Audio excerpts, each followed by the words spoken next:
So I might be blonde and 5'5" and 100 pounds, dripping wet, but my mom did not raise me to be a bystander. When I see something, I say something. And I'd just like to tell you a little story time about what happened at the gym. I was working out, minding my business initially, and I see this man, and you guys know the type of men that definitely dye their hair because they don't want their gray to show and they're desperately trying to look younger than they actually are. Like, one of those comes and uses a machine near me. And I already am just creeped out by his vibe, because it's the only reason that a man is desperately trying to look younger is because he wants younger women. Nyeh. Anyway, I think that I noticed him staring at these teenage girls, high school girls that are doing ab workouts in the corner almost behind him. So he's working out here. The whole rest of the gym is this way to him, right? Then there's a wall, and in the corner over here there's 3 high school girls doing ab workouts, and their butts are kind of out. Okay, this shit happens, there's some weird positions you got to do for some workouts. That's fine. People should mind their business. But this man, whole fucking gym of people to people watch, do whatever. I usually stare at the floor, but that's my prerogative. So after what I think is him staring, I'm like, okay, I'm not gonna be a crazy person, but I'm just gonna kind of keep my eye on him and see if he does it again. He had to have been late 30s, early mid 40s. I don't know. Because he was wearing sweats and had a swoopy blonde. Ugh, it was gross. It was gross. It's not just a glance either. It's it's a stare. We're staring, and we're repeatedly staring at the rear end groin area of little girls. That's not cool. So after the 3rd or 4th time that I saw him stare, I went up to him. Oh, and this shit was so funny. He definitely thought that I was trying to hit on him. And I go up to him and I go, "How old are you?" And he has this smug smile, and he's like, "Why?" And I was like, "Because you're definitely too old to be staring at little girls' asses right now. They're high schoolers, and that's creepy." And he's like, "Oh, what? No, I wasn't doing that. I would never. Where, what?" I was like, "You're too old to be doing that. You definitely are old enough to know better, Anyway, and he started to say, "And you're too young to," and I was like, "Too young to what? I'm a 26-year-old woman, and I know what I saw, and you're being a creep." And he's like, "Being a what?" I'm like, "You're being a creeper." He's like, "Well, where do you expect me to look?" I'm like, "I don't know, at the machine, at the weights that the cord is pulling, at the floor, at the ceiling. I don't fucking know." But you definitely don't have to break your neck to stare at their asses. Hello. And then apparently he had the audacity to complain about me at the front desk. And you know what they said? "Girl, good for you, because there's a lot of wandering eyes and there's only so much we can do. If you see something, say something, because if nobody embarrasses these men publicly, they're just going to keep being fucking creepers. And they're going to keep making little girls feel objectified and uncomfortable. And I'm sick of it. I don't want to see it. I don't want it happening to me. I don't want men to feel comfortable doing that around me. Okay? You should too. Love you, boo." I found out in real time that I was not invited to a wedding that I thought I was attending at that moment. For context, this person is somebody I went to high school with, and we've hung out, I mean, not that often, we live in different states, but we talk pretty regularly on Instagram. She came to my wedding, her and her fiance came to my wedding. And so I got a letter in the mail that said, "You're invited to celebrate the wedding of blah, blah, blah, and blah, blah, blah with a party on the lawn of this place." And then on the back of the card, it says food and live music. It has their registry, the location, the dress, everything you would need to know for a wedding. So me and my husband both thought we were going to a wedding. But when we get there, people were dressed very casually. And we knew it was casual because she told us beforehand it was casual. But, you know, if you're going to a wedding, you still kind of like, even if it's casual, you're more on the, like, fancier end of casual. But we get there and there's people in, like, all ranges. Other people also in, like, dresses and nice slacks. And then other people in, like, literal sweatpants and in, like, shorts and stuff. So I see my friend and she's in, like, this pretty jumpsuit. And she's, like, out and about. So I'm like, oh, like, this must really be, like, a casual wedding. Like, this must be, like, good for her. Like, she's... Like she's not a very bougie person, so it would be like her to have, like, a garden party casual type wedding. But I did think it was weird that, like, she would let the groom see her before the ceremony. So I find one of the people I know and I go sit with them. And this person is a childhood friend of my friend who I've known since we were in high school, even though we didn't go to the same high school, because we would always all hang out together. So I'm, like, starting to get confused a little bit. And I asked this girl, I'm like, is she already married? And she's like, I don't know. And I was like, okay. And my husband's like, is the ceremony going to be after dinner? And she's like, I don't know. And then her boyfriend goes, no, they're getting married tomorrow. So come to find out, this girl, I was like, I don't know, was a bridesmaid in the wedding. So she clearly knew, like, when the wedding was and, like, why the secrecy. So I'm like, well, I was like, oh my God, did I miss the invitation in the mail? I'm like, sometimes I don't check my mail, like, that often, but I feel like my friend would have texted me if I didn't RSVP for the wedding. And so the girl that's sitting across from me is like, I don't know, you should go check with blah, blah, blah. And I was like, I'm not going to check with blah, blah, blah, because if we were invited to the wedding tomorrow, then she would have texted me beforehand if I didn't RSVP. So then I hear my friend, like, talking to other people about the wedding, and, like, everybody's like, I'll see you tomorrow, see you tomorrow, see you tomorrow. And I'm like, hold up, like, I thought this was the wedding. And I have always been, like, an eccentric, like, weird person, like, especially as a kid. I was, like, in high school, I was so immature, so annoying. So, like, I would get left out a lot, I would get made fun of a lot.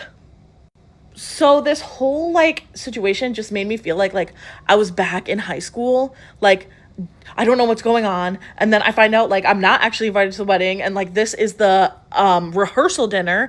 And all these people are going. And all these people are in the wedding. And whatever. I didn't expect to be a bridesmaid. Like, obviously not. But, like, usually when you invite somebody to your wedding, you are invited to their wedding. Right? So I'm thinking I'm invited to this wedding and I'm not. And me and my husband, like, gave a gift because, like, the registry was on the card or whatever, but I would not have given as much of a gift had I known I was not actually invited to the actual fucking wedding.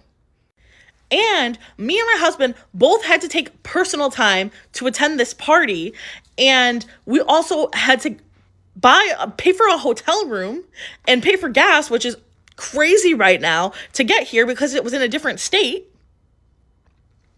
So it's like, we started to get pissed because, first of all, I work at a school and I'm not supposed to take time off in June. I have to take time off. I have to, like, prove I'm going to a wedding or graduation. And even my work with the invitation she sent thought it was a wedding. I don't even, like, care about not going to the wedding because I know how hard it is to make a wedding list, because me and my husband did that twice last year because we got married 2 times because we're bougie. So I would have rather her just texted me and be like, hey, like, I have a huge family. I know you invited me to your wedding and I'm sorry, but I can't fit you in mine, but you can come to this party. And I wouldn't have come.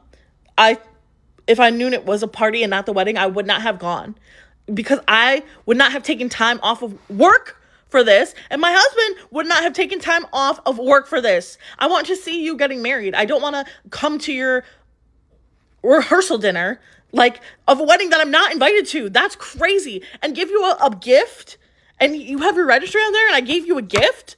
Like, I would have not given you the gift I gave you if I'm not paying for my fucking plate. So anyway, it just made me feel like absolute shit. It made me feel like I was back in high school again. Oh my God. Another weird thing that happened is this girl that I was really close friends with in high school. Like, it was our whole friend group. I haven't seen her in like 10 years. Okay. And they were like, oh, she's coming to the party. And I was so excited. I'm like, oh my God, I'm going to see her. Yay. I'm so excited.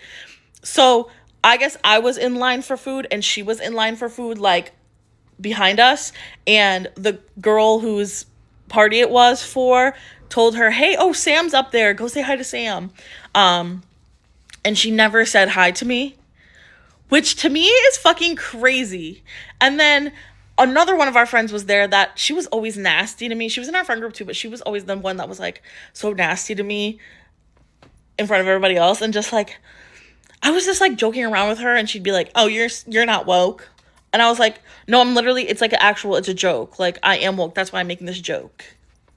Okay. And it like, and I, maybe she was joking about that too, but I just like, oh, and that girl that didn't say hi to me and her used to be like, like roommates, like best friends. And so I was like, oh, did you see so-and-so? And she's like, no, why would I say hi to her? And I was like, you guys are best friends. And she's like, we had a falling out. Girl, how would I know that? I haven't seen either of you in 10 years. Like, why are you being rude to me? Like, I can't. So after the party, I was just feeling like absolute shit. Like, they made me feel like such shit. And so I was thinking, like, what would I tell my students to do if they brought up the situation to me? And I would tell them to unfollow them or block them. So that's what I did. I just unfollowed them and removed them as followers from me.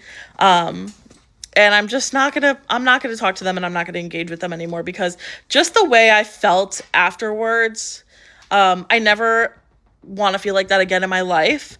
And if they are not willing to protect my mental health, I'm going to do it myself. And at one point, the girl whose party it was like, oh yeah, sorry, like, I hate it. Like, our venue had a limit. Bitch, every fucking venue has a limit. Our venue had a limit. Both our venues had limits. Guess what? That's why we had 2 weddings. One small one because it had a really tiny limit and one big one so everybody else could be included. That's how you got included in my wedding. And I know, like, maybe she couldn't afford it, which is fine, but just, like, tell me I'm not invited to the wedding. You know what I mean? Anyway, so yesterday she texted me and was like, whatever she said. And I just not answering. I'm deleting it and I'm not answering it because I'm just not going to be their friends anymore. I'm just not. And I don't feel like explaining anything to them.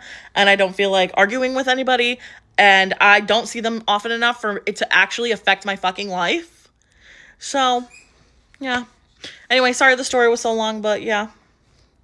Hi guys, I'm going to be sharing a little bit about my miscarriage. I feel like these videos are really helpful for me in this season, but if you feel like you can't watch this, please scroll past this and just guard your heart. Like, it's not worth watching it. I'm also going to try to do this with no cuts, so we'll see if that can happen. And of course I have to sneeze. Frick.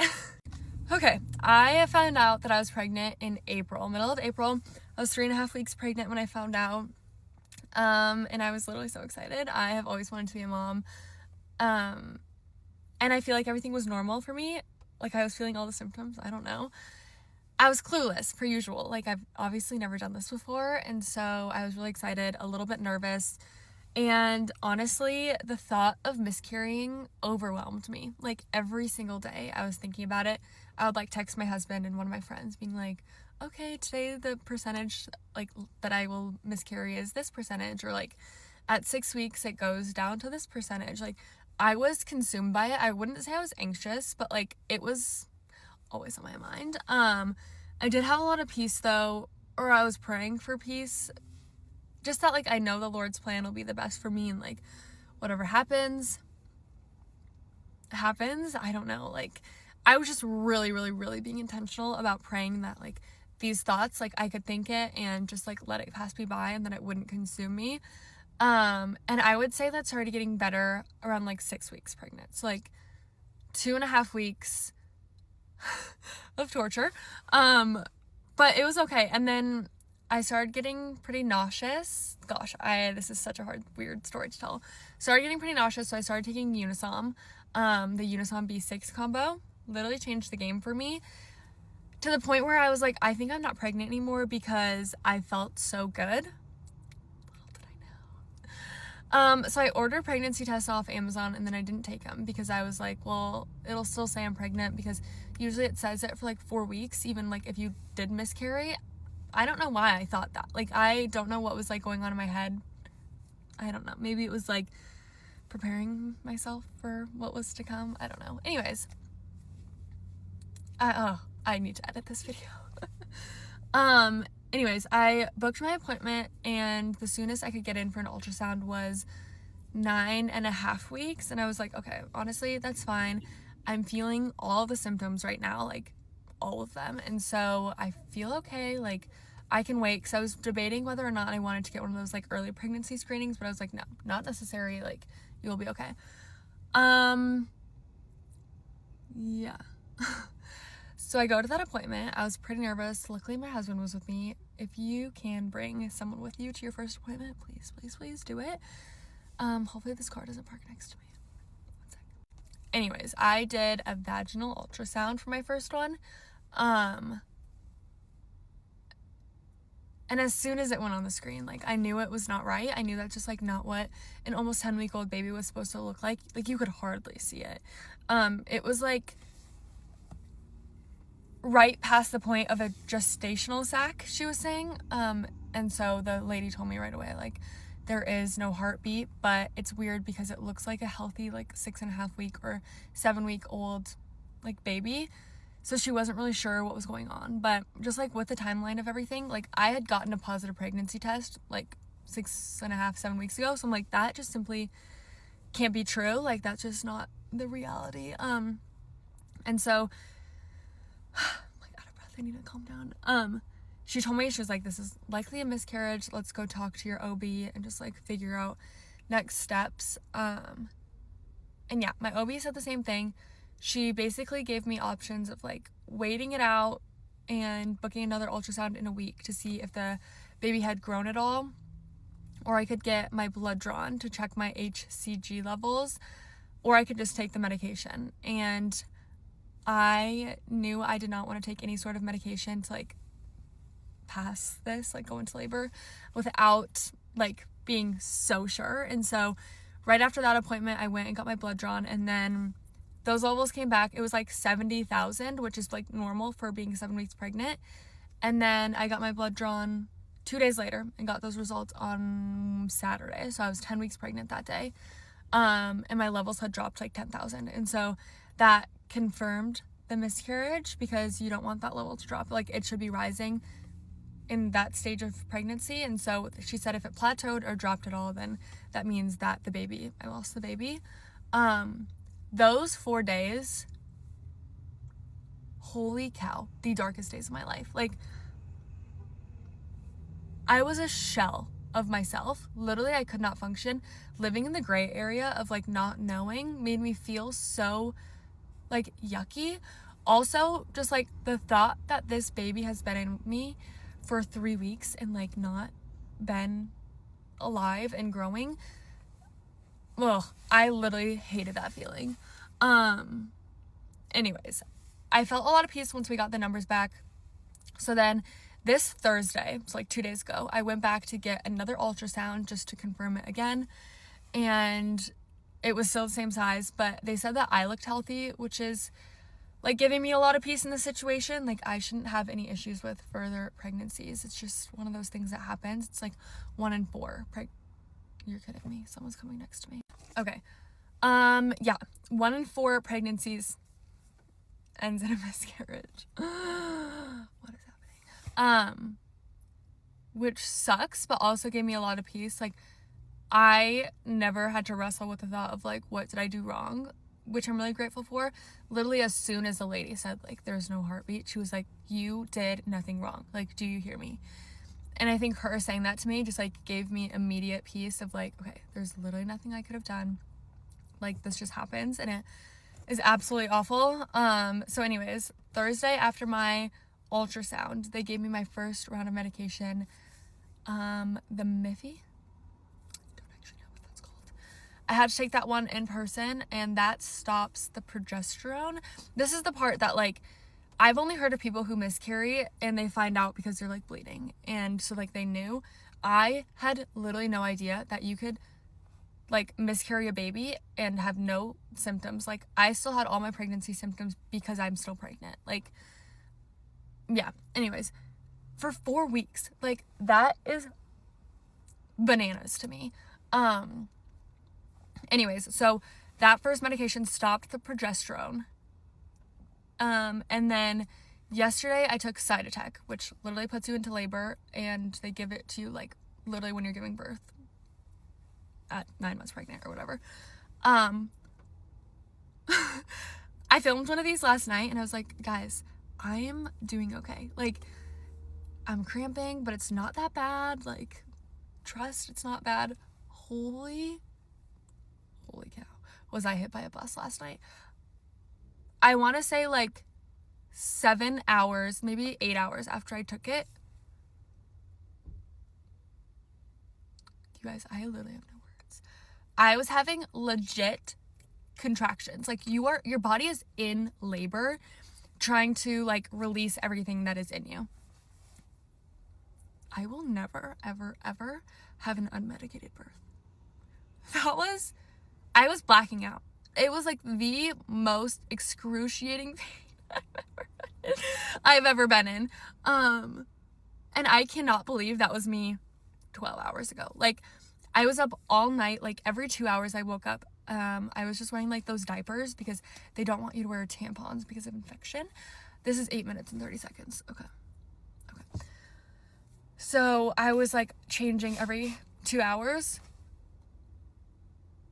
And blood clots are normal.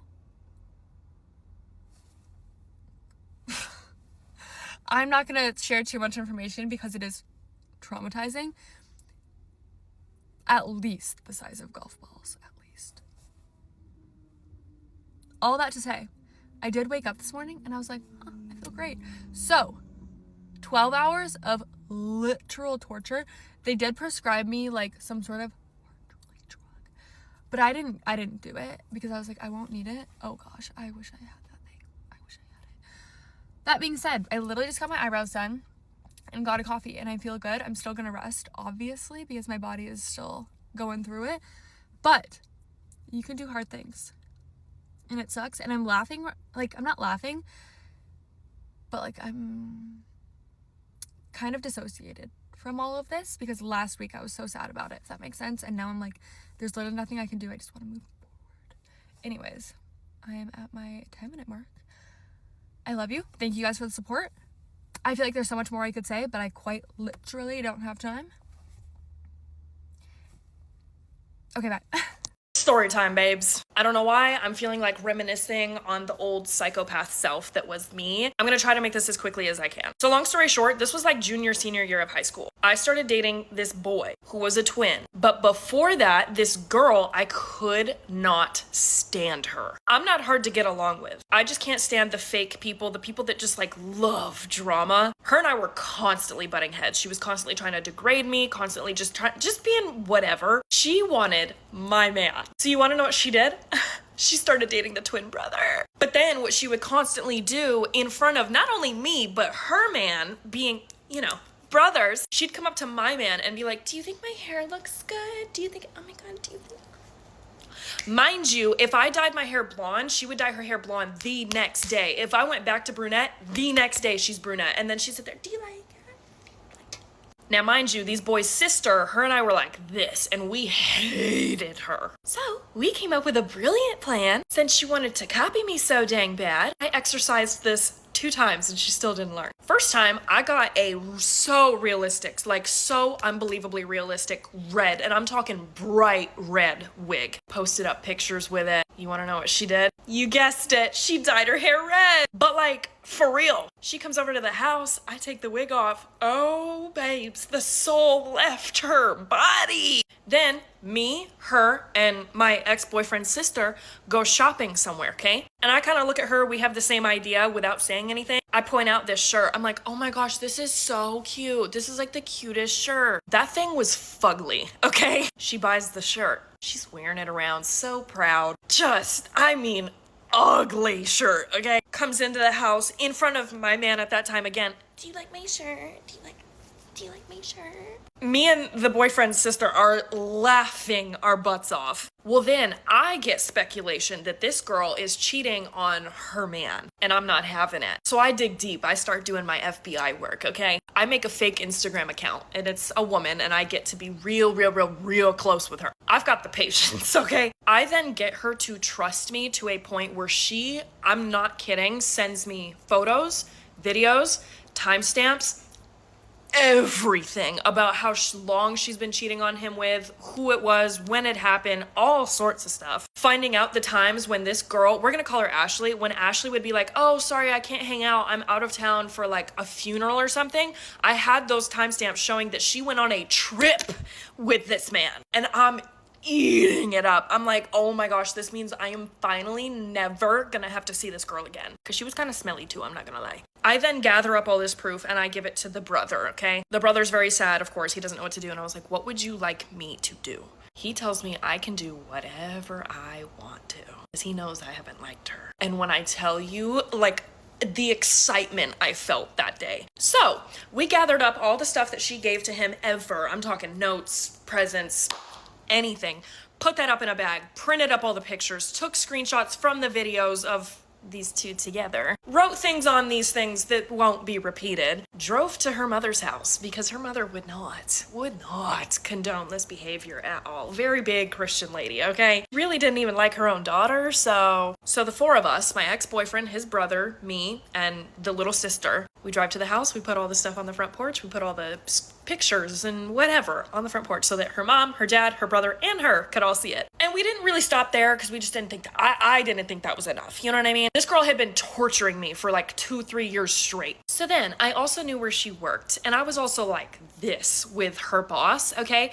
Her boss texts me and is like, hey, have you seen Ashley?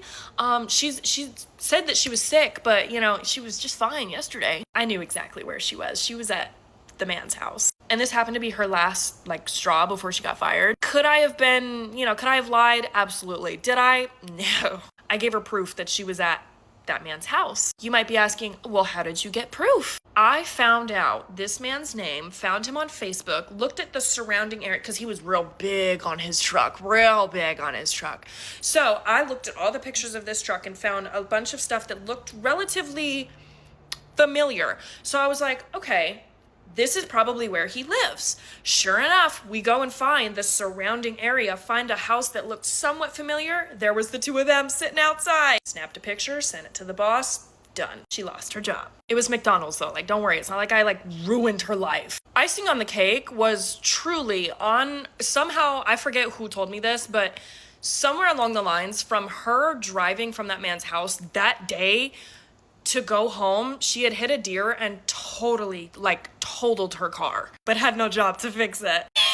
It's probably a really good thing that I've relaxed a lot since then, because I would probably be in jail. Story time once again. I don't know, I just feel like airing out my dirty laundry. In case you didn't see the previous video, I used to be a little bit of a psycho. So, long story short, there's a couple people to this story, okay? We have me, the girl that this is about, my best friend, and 2 boys. So I start working at this job in my small little town. I meet this girl. She seemed super sweet at first. I normally have a pretty good radar for psychopaths. It was just turned off that day. I don't know. But anyway, this girl and I happen to get really close. We're hanging out, you know, it's fine. Mind you, I'm 19, 20, somewhere in there. Then my best friend starts working at this job with the 2 of us. We all start hanging out. It's great. It's wonderful. Well, she tells me she's had this long-term boyfriend. We're going to call him Jake. All right.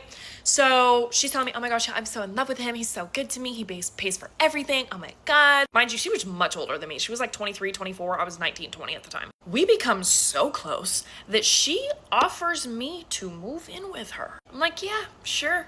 Why not? I don't have anywhere else to go. things start getting a little fishy. I'm starting to realize this girl is crazier than me and just a bitch. You know how you learn a lot about somebody once you live with them. Well, I start noticing that she's leaving in the middle of the night and acting real weird. Mind you, her and her boyfriend were long distance, like 3 hours. I guess I can't say it was that long. And by this point, I was like kind of friends with her man. Like my then boyfriend and him were close. So like I don't know. So I texted him. I was like, oh, you and Amanda hanging out? No, why? Ding, ding, ding, ding, ding. What is going on? I had noticed that this one, I'm going to say his name because it's my name. There was another guy that who made his way into our friend group. His name was Ryan. But I noticed they were getting real close. She was cheating on her man with our friend who was as sweet as could be. But she didn't tell either of them.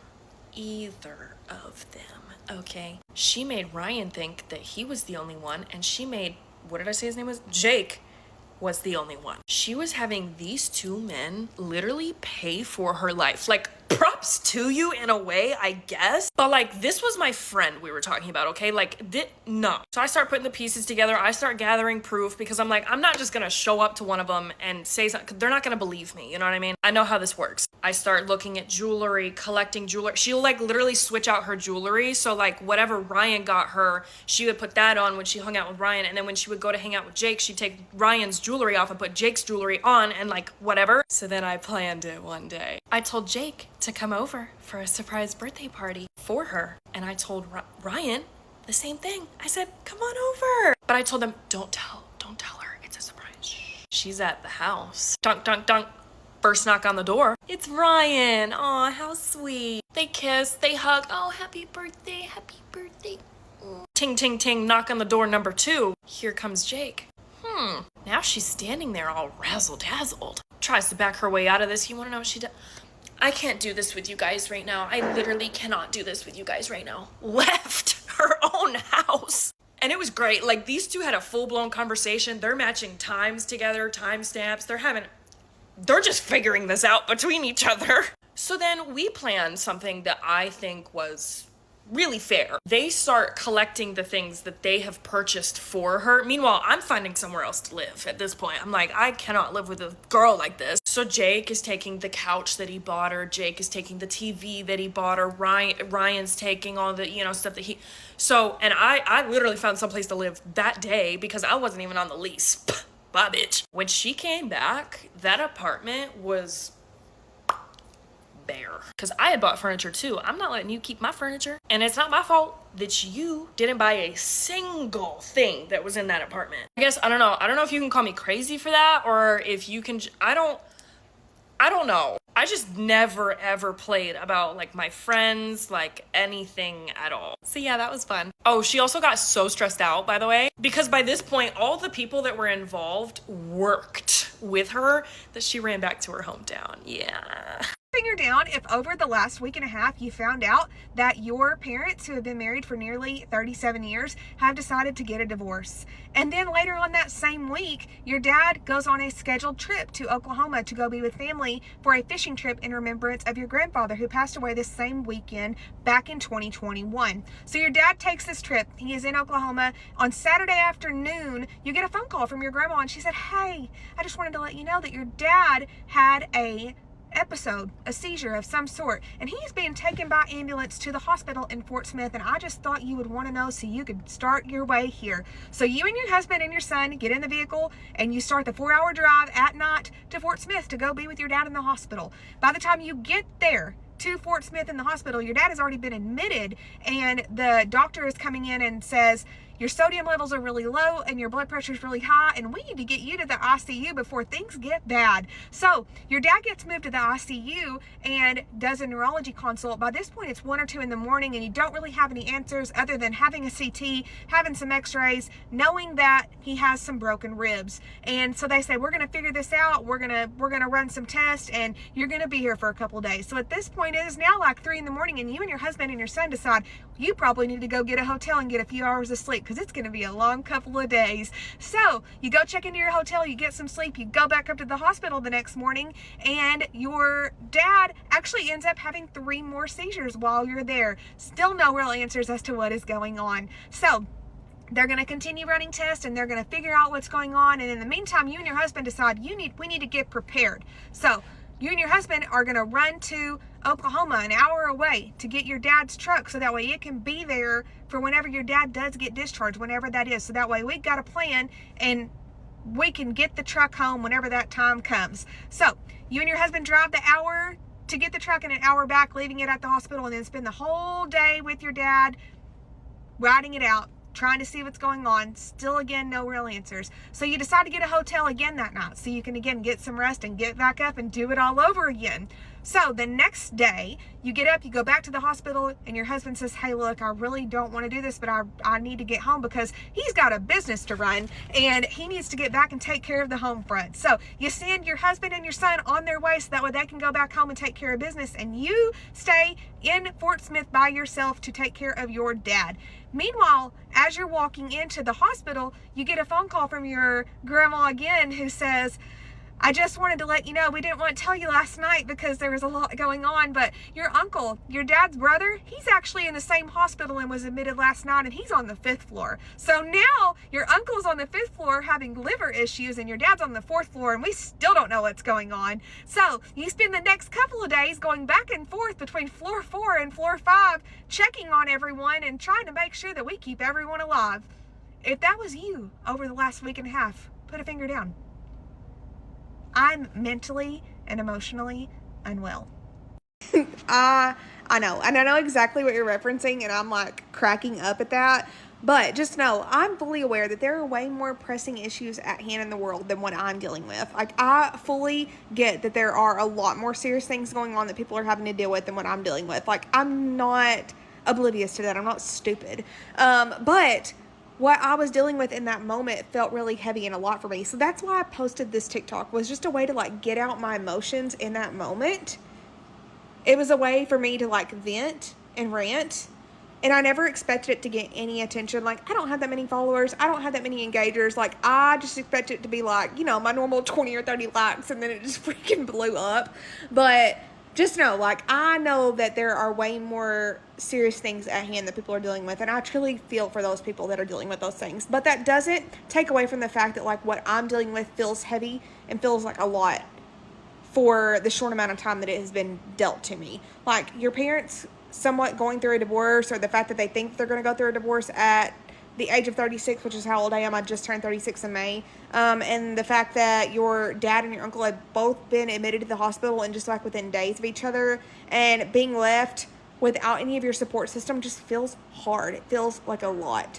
I know it could be worse. I'm not stupid. Like, I know it could be worse, but in that moment, it just feels like a lot to handle. So it was a way to get out my emotions. It was never meant to be that serious. It was never meant to be like, come back for part 2. I never meant for it to be that. I literally posted this days before, kept it in my drafts, and then I honestly had a couple of drinks the day that I posted this, and I thought, you know what? We're going to post it. And then it blew up. So just know, I'm not oblivious to the fact that people are dealing with much harder and more serious issues at hand. I'm not stupid. I know that. And I feel for all those people that are going through heavy and hard things. But that doesn't take away from the fact that I feel like I'm dealing with heavy and hard things. Like, just because mine may not feel as heavy as yours doesn't take away from what it is to me. Anyways, I'm not coming at you, this person that commented this, because Lord knows there's been a bunch. I've actually deleted a ton of very hateful comments because I'm just not about that. But for all of you that think my mom poisoned my dad and my uncle, I cannot be further from the truth. That is nowhere near what happened. It was just happened to be a coincidental thing that they both ended up in the hospital at the same time on the same weekend that my grandpa passed away 5 years ago. Like, it's all just coincidental and a freaking lot. So anyways, I'm sorry to disappoint that I don't really have a part 2. I'm not going to go into specifics on my dad and my uncle's health. It's really not my place, but just know they're on the road to hopefully what is a full recovery, and hopefully I won't be having to make any more of these venting emotional videos ever again. Throughout high school, I was like in a pretty toxic relationship, which I feel like we all have to go through. But I would find out like at least once a month that he had cheated on me. And I would be like, oh, it's fine. Like, I would get kind of love bombed back into it. And we dated from like sophomore year to like the summer before senior year. One time he even tried gaslighting me into that we weren't really exclusive, so he was allowed to do things with other girls. But this one specific time, I had overheard one of the girls talking about how, let's call him Braxton, had kissed a girl the following night. And I was a junior at this time, and I was just kind of over it because this was like the 8th time that it had happened. But this time I was like, okay, you know, that's not okay.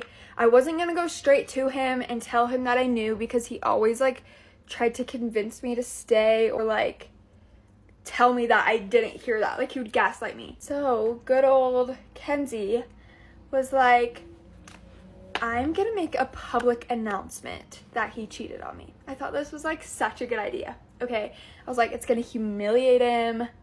I didn't think about me, okay? So we had just taken some like selfies or pictures the day before, so I posted it on my story and I tagged him and I said, once a cheater, always a cheater. And that's how I broke up with him. Then I'm pretty sure I got back together with him, so who knows. I had like so many screenshots on that story that I had posted on Snapchat. The whole school saw it. So he was definitely humiliated, but then like so was I, because I was like, wait, like I don't want things to be over, because I was stupid. So we had to like sneak around so we could actually be together. And then we ended up actually like breaking up for good the summer before senior year. And then that was like the best year of my life. I have like so many stories. I could just go on and on. So let me know if you guys want more. I woke up on Sunday morning to a missed call from my mom at 4 a.m. and I immediately knew something was wrong. Everybody knows that a missed call in the middle of the night like that is never a good sign. So I immediately was freaked out and I called her back, like wondering what was going on. She let me know that she got a call from the hospital at 2:30 in the morning last night. And they were basically saying that my sister was underage drinking and she fell at some bar and bumped her head, and her friends left her unconscious on a bench outside of the bar. Keep in mind, my sister's like 19 years old and like 90 pounds, and just, that's not a good situation to be in for anybody. So my mom drives all the way, it's about 45 minutes to this hospital. She gets into the room and they're like, okay, we have her back there for a CT scan. Like, we'll have her out here in a few minutes, whatever. So my mom's sitting in this waiting room, waiting for my sister to come in. And then about 30 minutes later, they wheel her in and she has the blankets like pulled up to her chin. She's like faced away from my mom and just passed out. And the doctor starts talking to my mom, telling her about, you know, like that they did a CT scan, and then tells my mom to like stand up and come feel this big bump on the back of her head.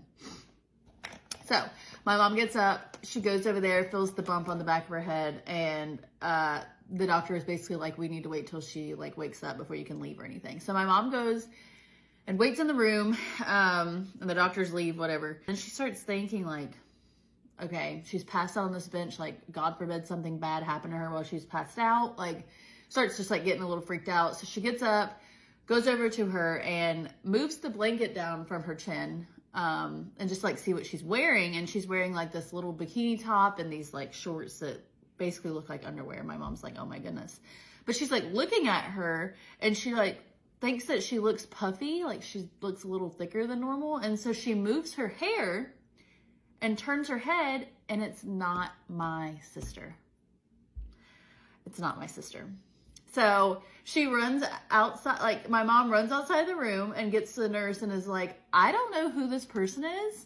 This is not my daughter. I don't know who this is. And they basically told my mom that she had only my sister's ID in her purse.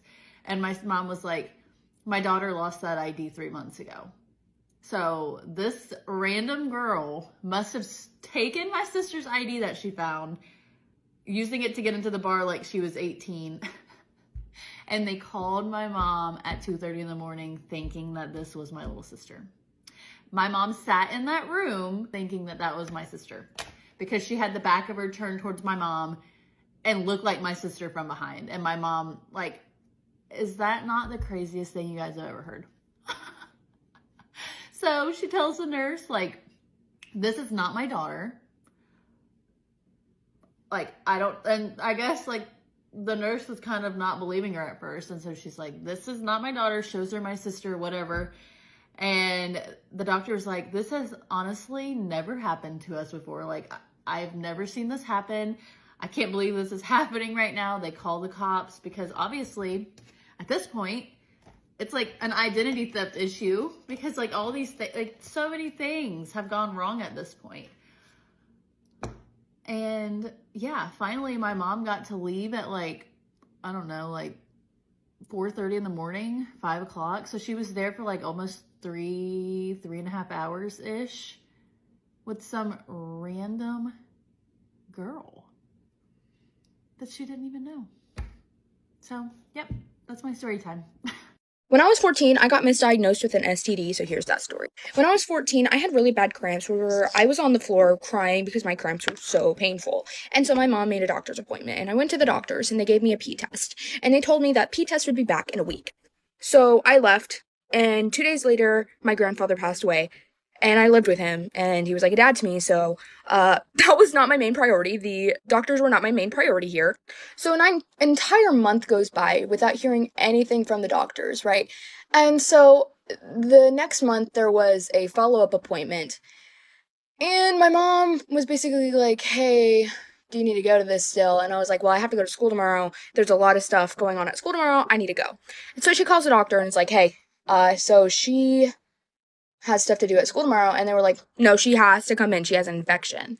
And I'm like, I have an infection? That's odd. And so we go to the doctor the next day, right? And for the original, like, where they take your weight and they, like, check your height, all that fun stuff, the doctor is like, well, whoever was checking it was like, oh, we have a student, medical student, whatever, learning. Can he be with you? Like, can he be here to observe? I was like, okay, like, whatever, yeah, sure. So, 2 hours go by, and I'm not exaggerating when I say 2 hours went by. 2 damn hours. And so my doctor finally comes in the room, and she sits down, and the student doctor person is observing. The doctor grabs my mother's hands and is like, your daughter has gonorrhea. Doesn't even tell me. Tells my mom right in front of me. And so I'm like, I didn't even know what that meant at first. Yeah. So my mom, like, explodes. She's like, what? And I'm like, what? Because she was accusing me of lying. She then snatches my phone out of my hands, and this poor student is in the corner, just dead silent, dead still. I felt so bad for him. She's accusing me of lying, making me feel extremely humiliated because I had never had my first kiss. I never kissed anybody. I had never, like, held hands with a boy. I never hugged anybody before. I had never done anything bad in my life. And the doctor continued to accuse me of lying to her. She was like, teenagers lie all the time. And my mom told the doctor, she was like, she don't have no friends! So the doctor continued to accuse me of lying and that I actually did have it. And my mom was like, we need another test. We're taking another test. And the doctor was like, no, like, these tests never are wrong. So my mom makes the doctor retake the test. But they gave me the shot in the butt. Genuinely humiliating, traumatizing, genuinely changed my life forever. The doctors did not care, though. They didn't care. They didn't care that they just traumatized this 14-year-old that had never done anything in her life. To continue, I retake the test, and another week goes by. Nothing. And then I was on a field trip to IKEA, and I get home, and my mom was like, yeah, the test came back. It was negative. You don't have it. You never did. Thanks. I haven't been to the doctor since, except for a physical to play tennis in high school. I'm graduated now, so yeah. Put a finger down if you have just separated from your husband of 7 years, you'll have a 2-year-old child together, and you move into an apartment complex on the 2nd floor. You get settled in, everything's becoming normal, you make friends with the neighbor that's beside you, yada yada. Well, one day she's like, hey, on your way home, can you buy a pregnancy test? Like, yeah, girl, got you. No big deal. She's like, door's open. All right, I walk in, her boyfriend's dog attacks me at the neck. Full on, bam, bam, bam. All right, she's freaking out, gets the dog, grabs a towel. I put it to me. I'm like, we need to call 911. She's freaking out, doesn't have her phone. I still have my phone in my hand. That's how fast it happened. I call 911. I'm on the phone with 911 for 5 minutes exactly. EMS shows up. Once again, we're on the second floor. Like, do you want us to get gurney? I'm like, no, just help me down the stairs.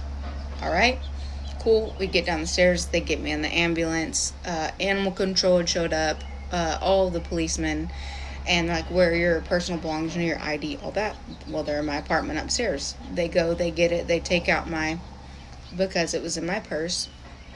No big deal. They're arguing at this point. The EMTs, she needs to go straight downtown. She does not need to go to the local. No, she needs to get stable. I'm like, okay, well, hold your breath and blow. So, hold my breath, blow. Guess what comes out? So they're like, oh, okay, all right, we'll take her to local, get her stable, 100% patched out. So, get me to local, do the whole rundown, and they're like, all right, well, Lifelight's gonna come get you. I said, I'm not getting on a helicopter. I'm stable at this point. I already know all that goes into that. No, just let's go from here, because at this point I'm good.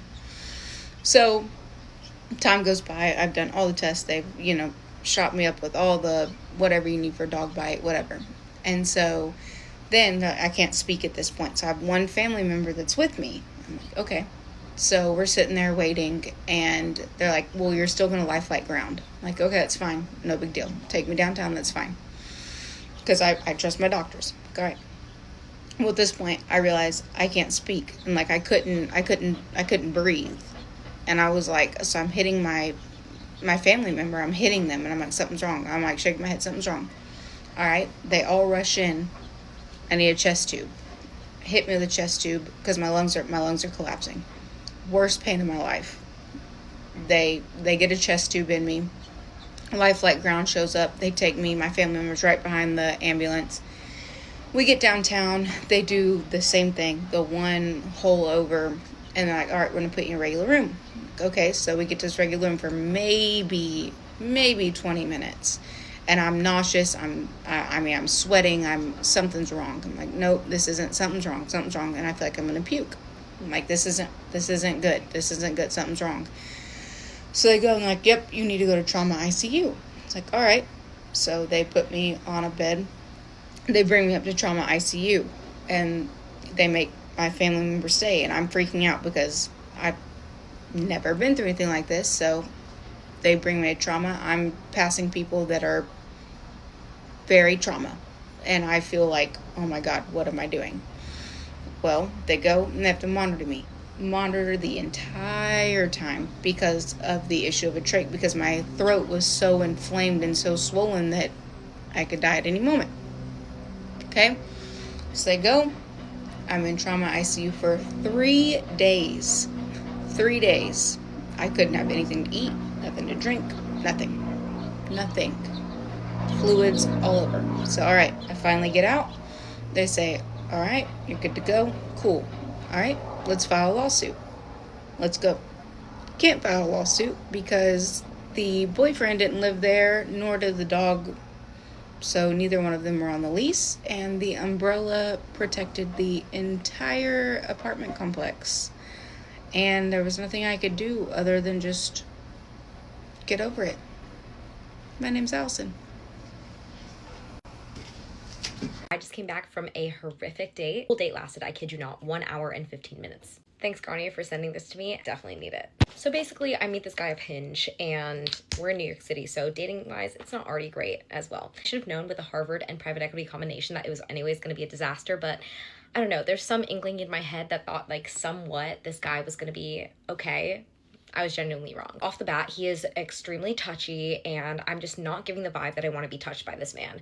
I am sitting with my legs facing away from him, crossed, and with my arms crossed as well, too. So that was instantly just something, like, I was not really vibing with. Because I've, like, barely known you. I've literally known you for, like, 5 minutes at this point. Like, hold up. We haven't even gotten our drinks yet. He was going on and on about himself. I actually asked him multiple questions. and the beginning too, especially. And he just kept saying his answers and I would add commentary and stuff, but then conversation would die and I would have to ask the next question that I eventually had to ask him. It's your turn to ask me questions. And then he would just be like, okay, so you too. When I'd be like, what are your hobbies? He'd be like, what are your hobbies as well? Ask an original question. Literally, you're a Harvard. How do you not know how to do that? I'm gonna kind of go out of order because some of these stories just like jump into my head, like about how egregiously terrible like they are.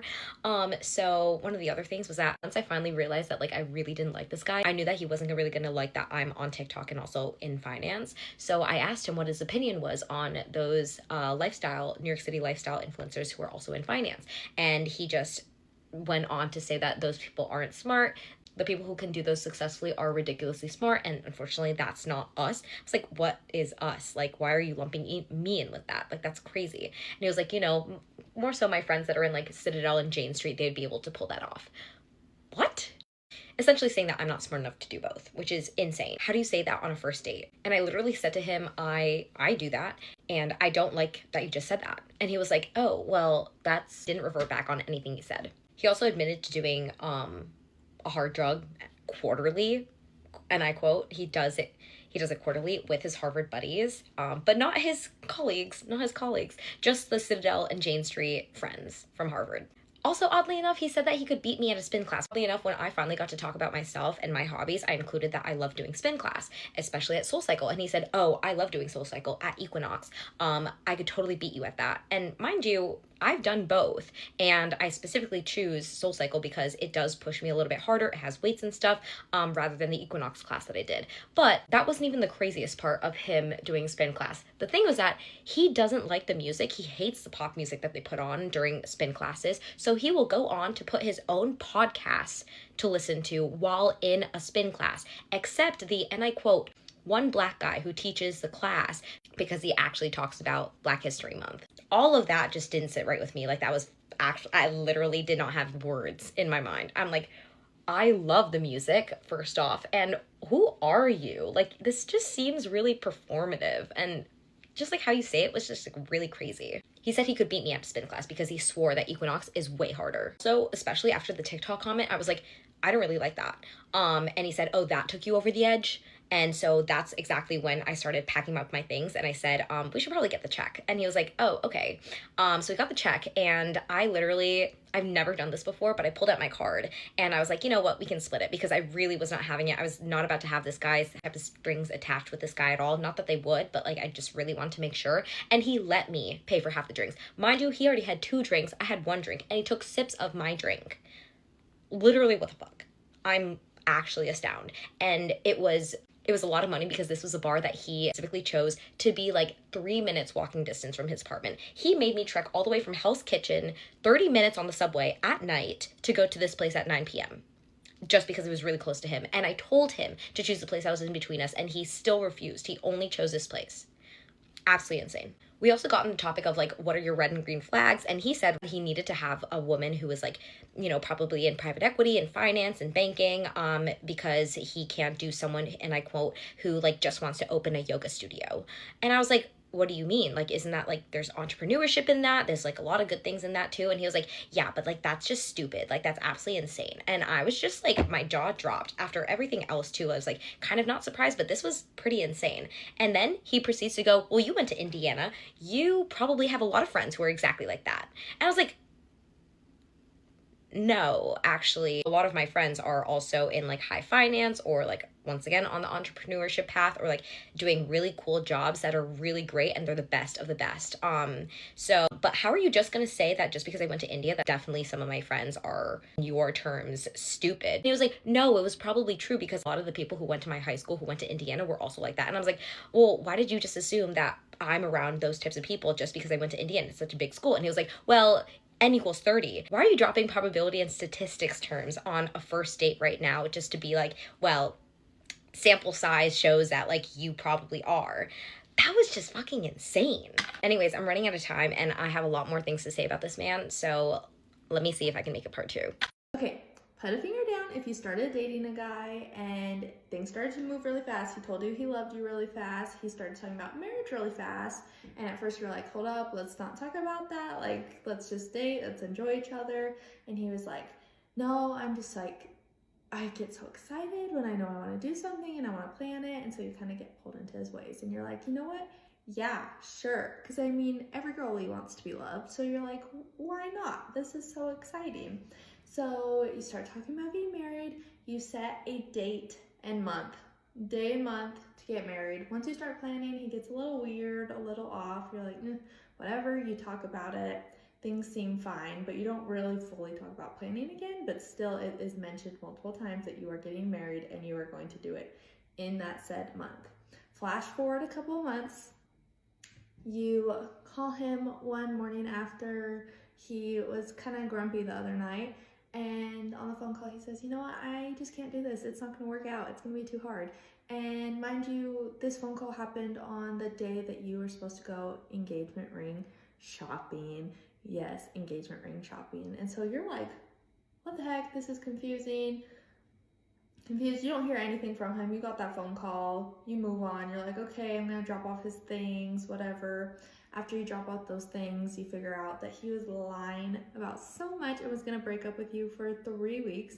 You had a shared Apple Music album. He deleted all the songs 3 weeks ago before he had broken up with you, but he left 2 songs on there, which was Gotta Go My Own Way from High School Musical and the Mia and Sebastian theme song. And mind you, in this time, he's still telling you how much he's so ready to marry you. He's showing you the apartment you're gonna live in and saying he's so excited for your future. He's telling you he wants to have kids with you. He wants you to have his kids. And the night before, he sends you a text saying he loves you. He can't wait forever with you. And you're like, okay, like what happened here? Kind of confusing. And also he told you that he was talking to his bishop about the wedding date to get all of that figured out. But then you figured out that was a lie, and it low-key was for him to ask his bishop how to break up with you. And you haven't heard from him since. Just me? Get ready with me to go to school, and I'm gonna give you a story time on how my friend became a stalker. We're gonna moisturize first, but yeah, let's get into it. So before I start, I want to talk about, friendships when it comes to, girl boy, boy girl, girl girl, boy boy. When you and your friends start to get into relationships, there is a level of respect that you have to have, boundaries. It's very, very, common courtesy to have respect for your friends' significant others. And I know, it's what the fuck, you don't have to say all that, because we know that. No, not everybody knows that. There are a lot of bird-ass bitches and bird-ass men who are fucking stupid and just I don't owe them respect. There's a lot of male-centered ass bitches that, think that they can flirt with your boyfriend, they can get away with shit with your boyfriend, and that's your friend. No, bitch, you can't get away with that. I don't give a fuck if we're friends. Have some respect for me. Same thing with the guys. Have some respect for your homegirls and their boyfriend, Because what the fuck? You guys are friends. There's supposed to be respect and boundaries there. So, my friend, we were friends since high school, so it's been it was 4 years? Because this happened last year. My homie, who, we've had a friend group and shit like that, so it was just kind of weird, because it kind of ruined everything.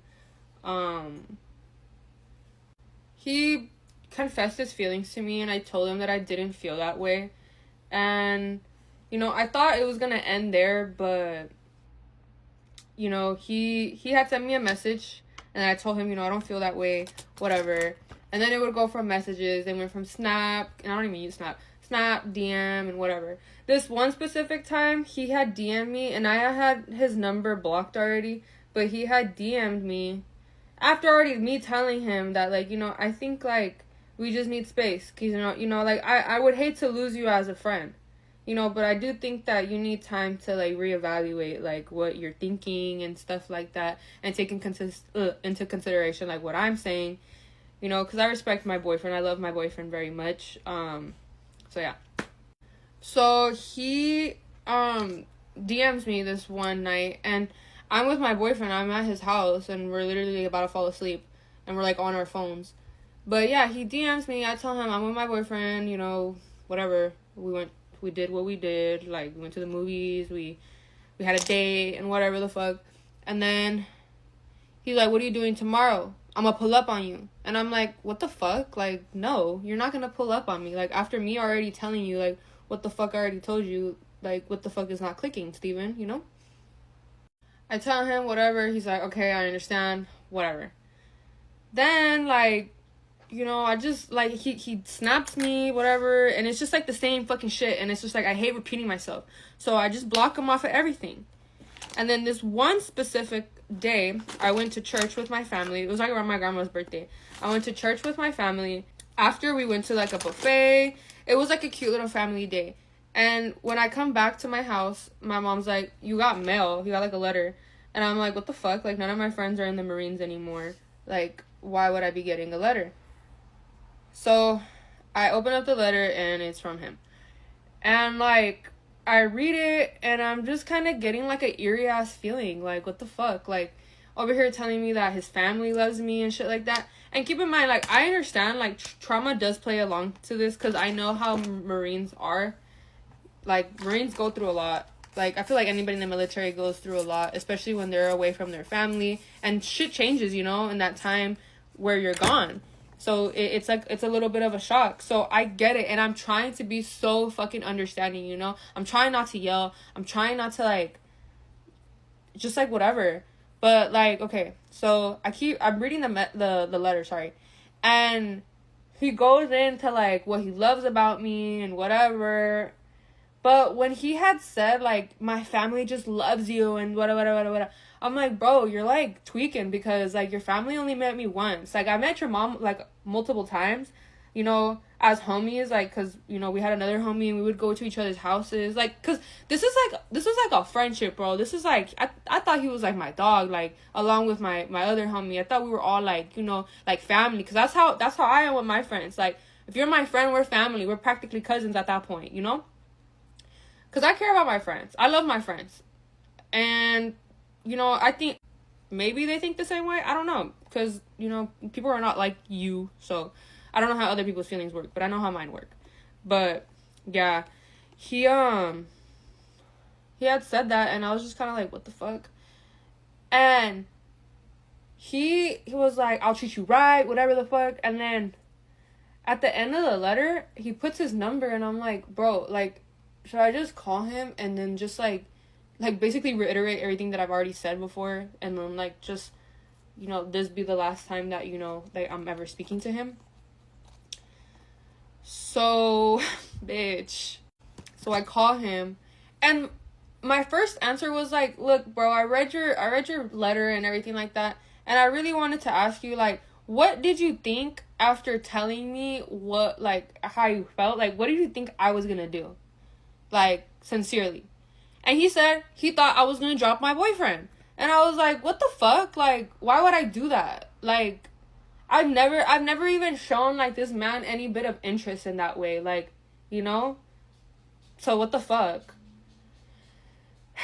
And then, so he said that, and I was like, what the fuck? And, like, the fucking conversation was getting weird, and I was like, you know what, bro? Like, I love you as a homie, and I really hope you know, you get through this, but, like, I just can't be this. I can't be here for you, like, for that. Like, you need to, like, get a hold of your feelings, and you need to, like, really dig deep and, like, know that this is not right. We're meant to be friends, and that's it. Bitch, my parents go and walk my dogs, right? They go and walk them, and I'm like, because I was in the house talking on the phone. I was just chilling. I literally was making a TikTok, bitch. I was making a goofy ass TikTok. And then my mom comes into my room and she's like, he's outside. And my mom be fucking around too much, you know? So I'm like, girl, stop fucking playing with me. And she's like, no, I'm being so dead ass. He's outside. And I was like, stop, bro. So I go outside. Bitch, I go outside and he's literally out there, like, outside of his car, and I'm like, what the fuck? And like basically I have to fucking repeat myself all fucking over again. And I'm just like, bro, like what's not clicking? Like what the fuck is wrong with you? Whatever. Bitch, after that, the next day I go and get my lashes done. And like literally I'm barely opening my eyes, and then like this fool, my mom tells me, she's like, hey, this fool left you like some flowers. And I was just like, bro, this is getting weird. So I deadass have my dad tell him to stop doing all that, like, because I'm gonna get a restraining order if you keep like coming to my house and shit like that. But what the crazier part is that day when I went to go take my dogs for a walk, like, I wasn't gonna throw away the flowers, because that's fucked up. I told my mom, like, it's your friend's birthday. These are beautiful flowers. Like, let's regift them. You know, like, I think it would be a waste of flowers. So, yeah. We go on a walk. Bitch, I'm literally on the other side of the street. Like I'm a little bit far from my house. Like, I would not be able to hear what the fuck's going on in my house. But you know what I do hear? I hear the fucking vase break. We come to the house, the flowers are on the floor, there's glass everywhere, and I'm like, what the fuck? Like, what the helly? Oh my god, I didn't even get ready. Like, I'm just here talking and yapping, but yeah, bitch. That shit is... Sorry, you guys, I wasted a lot of time talking, but here, in this next clip, I'll show you what the end result is. Here's the final look. I'm trying to give more, like, cutesy, girly. I feel like last year I was giving very much putona. I had my eyelashes done, like, almost all the time. And I feel like it's time for a rebranding. Time to do something different. Just. Why does dating in this generation suck so much? Nobody? Oh, okay. Before I go on my rant, I just want to say my tongue is blue because of a push pop. Just letting you know. As I've said before, don't take what I'm about to say personally. Take it with a grain of salt. It's just my opinion. So I'm 17, and I am now a senior in high school. And throughout these 4 years, I have not dated anybody at all. This is not me complaining, by the way. I just wanna say this is not me complaining about being bitchless. I think one of the things that like definitely kills dating in high school is the like expectation to do stuff. Like, dude, like, I'm not even an adult yet and you're expecting me to just get all freaky deaky. Like, I remember I was talking to this one guy and like we had only known each other for a few days, and he was already like telling me like, oh, I'm trying to do this, I'm trying to do this and that.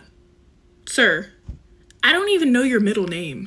And I'm just speaking for myself when I say this, but like there's also this really weird like fetish / expectation for me as like a lighter black girl to be like all like freaky and stuff like that, to be like just down with whatever, willing to do whatever. Like, no.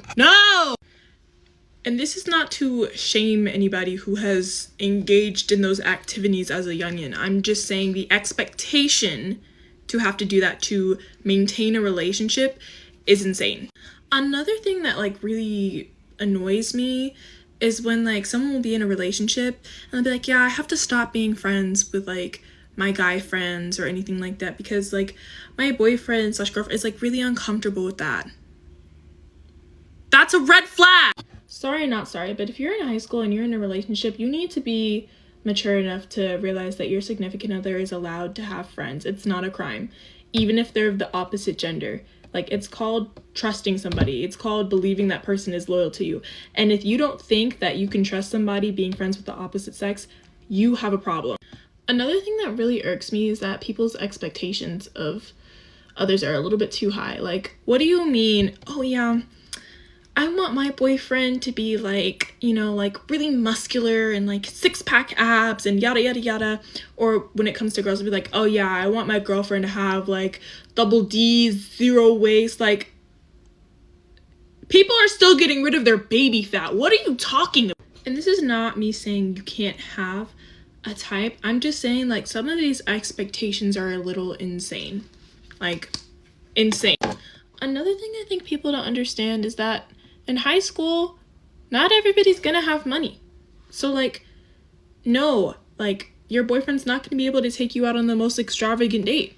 No, your girlfriend cannot, spoil you with $50 flowers. That's just not how it works sometimes. And I feel like some people don't understand that. I also think the guys of this generation kind of scare me a little bit, because what do you mean you break up with someone and because you broke up now you're just gonna share their... Okay. And this is not to shame people who date now. I'm just saying that of all my 4 years of trying to kind of navigate dating, there have just been a lot of ups and downs, and I've realized I don't necessarily need it. Doesn't mean I don't want it. I just don't need it. And there's just so much to like navigate. And if you have it good, if you're dating somebody and you have it good, that's good for you. Congratulations. You made it. I'm just saying it's a lot for me. It's just a lot. Like, I'm not trying to be a hater. I'm just saying, like, if you found someone like that, someone for you in high school, good for you, bro.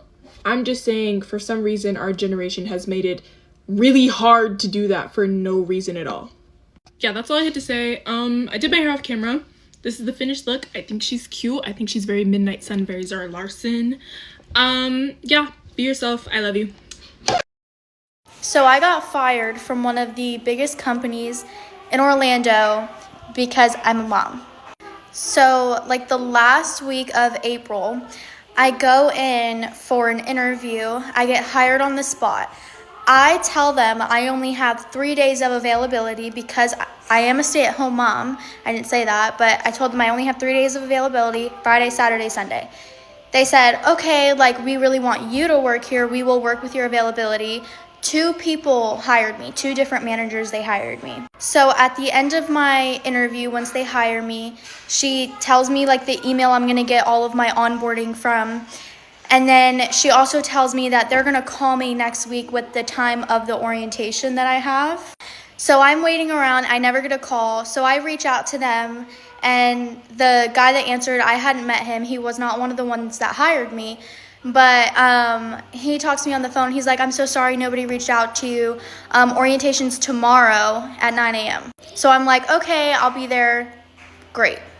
I show up to the orientation, and we're all like, it's like me and I think 3 other girls. And we're all like sitting there, like talking to each other, getting to know one another. And 2 of the other girls are like, yeah, like, I don't really want to work the weekends. Okay, so I'm thinking in my head, oh, that's probably why they hired me, because I can work the weekends. And so the guy that's training us, like doing the orientation, he's like, okay, so what's all of your guys' availability? I say mine. He's like, oh, you're going to be like a manager favorite. Nobody here wants to work the weekends. So I'm like, okay, like, great. Like, I'm glad that's my availability then, right? So everything's going perfect at this orientation. And then the guy that was doing the orientation, he pulls me to the side. Actually, not even really pull me to the side. He said it in front of everybody. But he was like, hey, like, the manager wants to pull you to the side and have a chat. And I'm like, okay. So this guy that I had previously talked to on the phone, he pulls me to the side and he's like, hey, like, I just wanted to talk about your availability. Like, I don't really know how this is gonna work.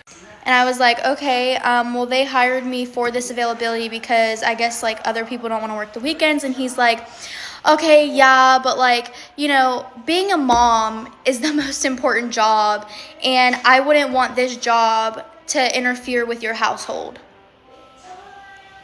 Immediately, no. Immediately, I'm looking at him like, whatever. I say, cool, calm, and collected. I didn't say anything. I just said, haha, yeah. So this is my availability. That's that. And he's like, okay, we'll make it work. We'll make it work. And then he had also said, like, you know, our employees work 40 to 50 hours and they're part-time. And I was like, ain't no way in hell I'm going to work a full-time shift for part-time now. So I already have a bad taste in my mouth, but whatever. I wanted to work here. So then I go home and I'm waiting for this schedule to come out. And so I get my training schedule. they changed my training schedule multiple times to where I had to reach out and I was like, hey, like, it's 2 days before my shift and you guys are trying to change it to a completely different time. And I had just like arranged childcare and stuff. Like, that's unprofessional. You don't do that, you know? Like, this isn't my first job. You don't do that. So whatever, we get it sorted out. I go in for my original shifts that they had me on. So the entire time I'm at my shift, they're like, oh, you're so great, you're like, you're catching along so fast, and like the guy that's training me, he's like telling them like, oh my god, she's amazing, whatever, right? So I'm like, okay, cool, like we're good. So now I'm like 4 hours into my shift, 4 or 5 maybe, and I'm like literally busy like running things out to tables. I have like 5 trays on my arms, like actually 3, but you know what I mean. And then this, it was a manager. Yeah, she comes up to me. I hadn't met her before. She comes up to me and she's like, hey, can we talk to you in the office really quick? And I'm like, yeah, sure. So they take me up to the office and they're like, hey, like your availability is not going to work for us. I don't know why you were hired in the first place. I don't know who approved this, but like we don't approve it and yada, yada, yada. And I'm like, what? And then they're like, yeah, so like we're gonna talk with the people that hired you and we're gonna kind of like converse and like see what we're gonna do, but I just don't know that this is gonna work. And I'm like, okay. And I literally said nothing and I just walked away because I was like a little emotional and I was just like, what the absolute F word. Now, mind you, before, like, I did say something. I was like, do you guys want me to stay for the rest of my shift? And they were like, no, we're good. We're good. Like, he said it just like, no, we're good. And I'm like, okay. That's when I was like, okay. And I walked away. So then now I'm walking out of the manager's office and I'm like going to the tablet to try and clock out. And all I hear is the other manager, the one that initially pulled me to the side, the one I talked to on the phone with. And he's sitting back there with like some of the other guys that work there, and he's like, yeah, like I don't even know why she was hired, like nobody should have ever hired her in the first place. And I'm just standing there like overhearing all this. I just walked out. I couldn't even clock out. My number wasn't working. I was just like, you know what, I'm done. So then after that, I like didn't hear like from anybody. So I was told like, you're not fired. We just have to like we'll give you a call to let you know like what we're doing. So nobody calls me. They tell me not to show up for any of my scheduled shifts. I was scheduled 5 days that week. Show up to nothing, leave early. I'm thinking I'm fired, right? Like a normal person would think that, right? So I'm obviously like really upset. This guy had been making uncomfortable comments about me being a mom. And then the next time I'm there, I'm fired after everybody was telling me that nobody wanted to work the weekends and they needed people to work the weekends. So I contact HR and I'm like, yo, like this just happened. I found this extremely unprofessional and I'm unsure like where I stand. And she emails me back and she's like, oh, like, you're not fired, like, he told you he was gonna call you back with the availability, but obviously those comments were unfounded, like, who said that? So I email her back very professionally, and I'm like, yeah, like, this is who said that, this is what happened, I haven't received a call back. I thought that I was fired by the way that they, like, gave me that information, because I've heard nothing. Crickets. Doesn't email back. A week goes by and I'm like follow-up email like, hey, I was just, logging in to see if my schedule had been set or anything, and my login was taken out of the scheduling app, so am I fired? Because I haven't heard anything. Not one person's reached out to me, not one person's emailed me, not one person has called me. So like, what's going on? Like, am I fired? Because I would like to know. No email, no nothing. So they just ghosted me after telling me I should focus on my household because a mother is more important than having a job. Okay. My availability somehow doesn't work after being told by so many people at that job that they needed more people on the weekends. Okay. And then ghosted by HR. Okay. And then just my login just deleted from the system, but nobody can reach out to me. That is so unbelievably unprofessional. Like, I could never. Every single person in that company is so unbelievably unprofessional. And it's not even just unprofessionalism, it's like disgusting to me to like make comments about somebody being a mom. And then like the next shift you go in, you're just fired. And then you walk down and then actually not even fired. I'm sorry. Like, oh, we'll give you a call. And then you walk down and they're all just sitting there talking shit about you. Oh, okay.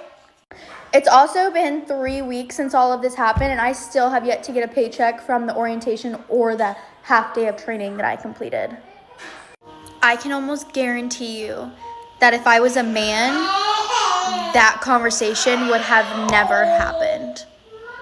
Moral of the story, as moms, as women, we should not have to worry about being able to provide for our families because of our gender.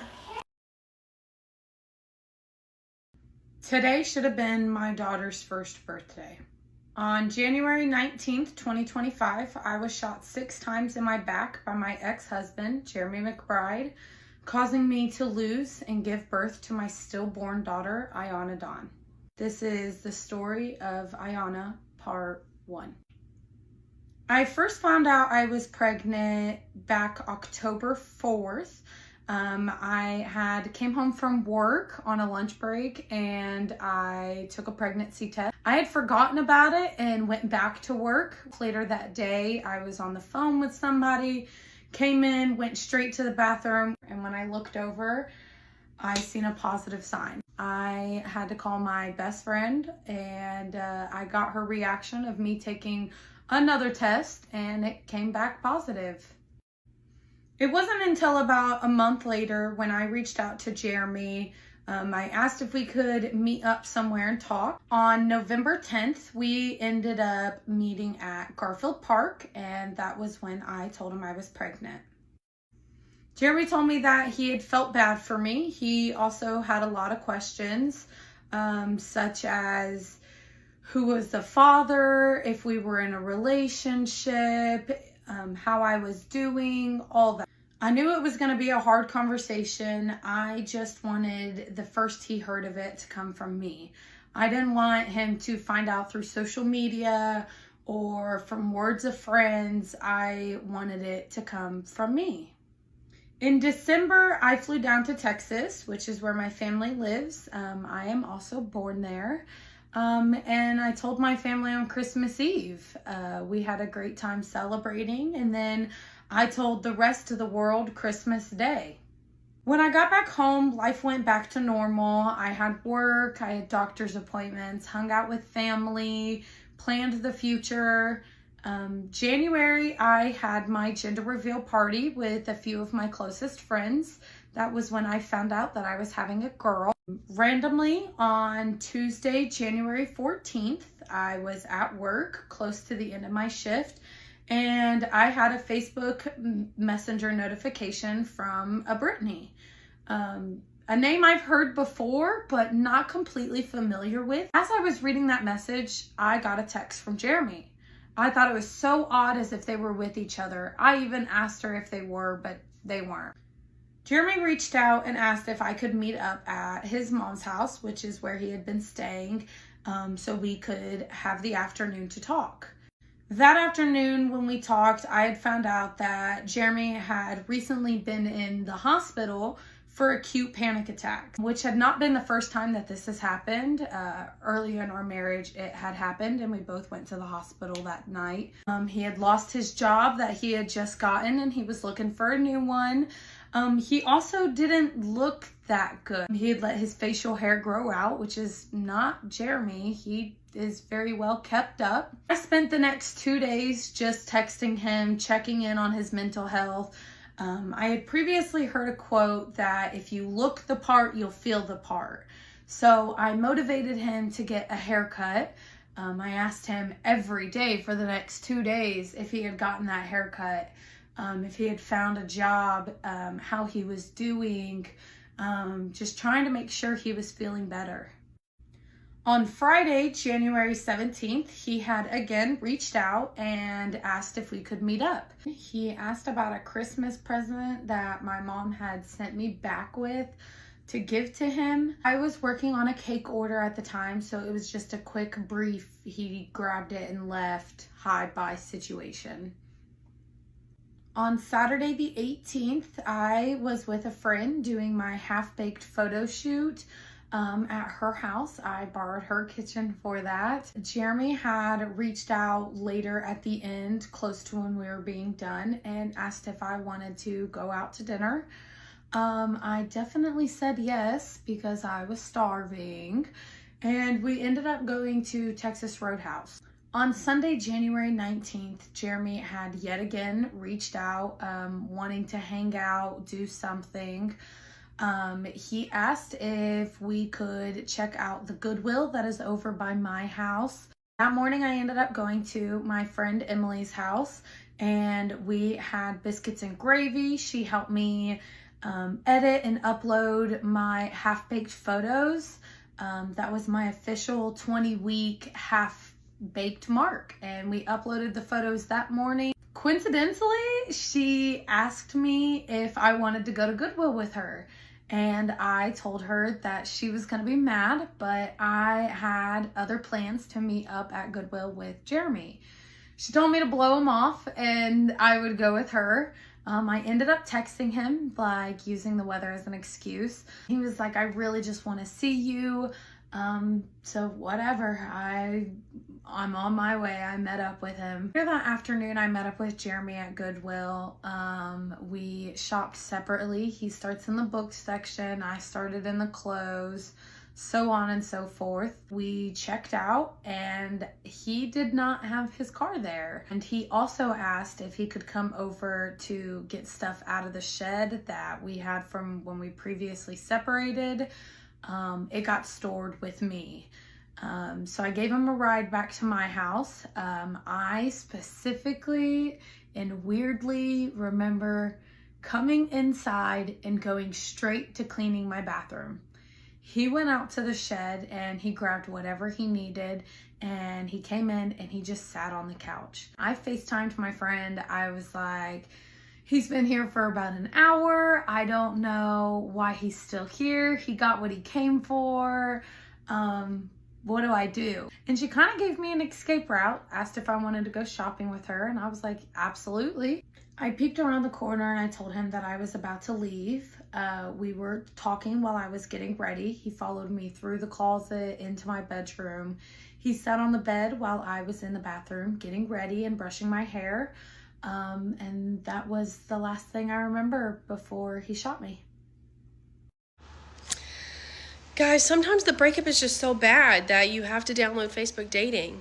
And when you did download Facebook dating, you met this man who was just real charismatic, okay? Not gonna lie, he just had all the right words and you talked to him all night long. And so when you were up until like 3 or 4 in the morning on Sunday night and had to go to work on Monday, what did you do on Monday night? You weren't going to get on the phone with him and talk to him on the phone all night again. You invited him over to spend the night. So this is a story about how a slumber party turned into a... Sorry, the dogs. Oh my God.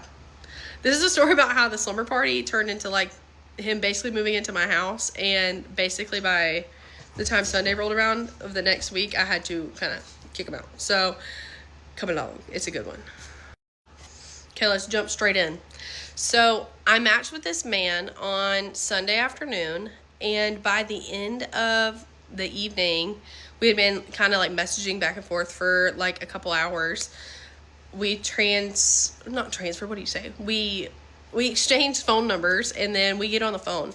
So as I'm like doing like my Sunday reset, like I'm meal prepping, I'm talking to this man on the phone. Y'all, if I'm honest, I think it's because we're both Geminis. If you know a Gemini, you know we like to yap.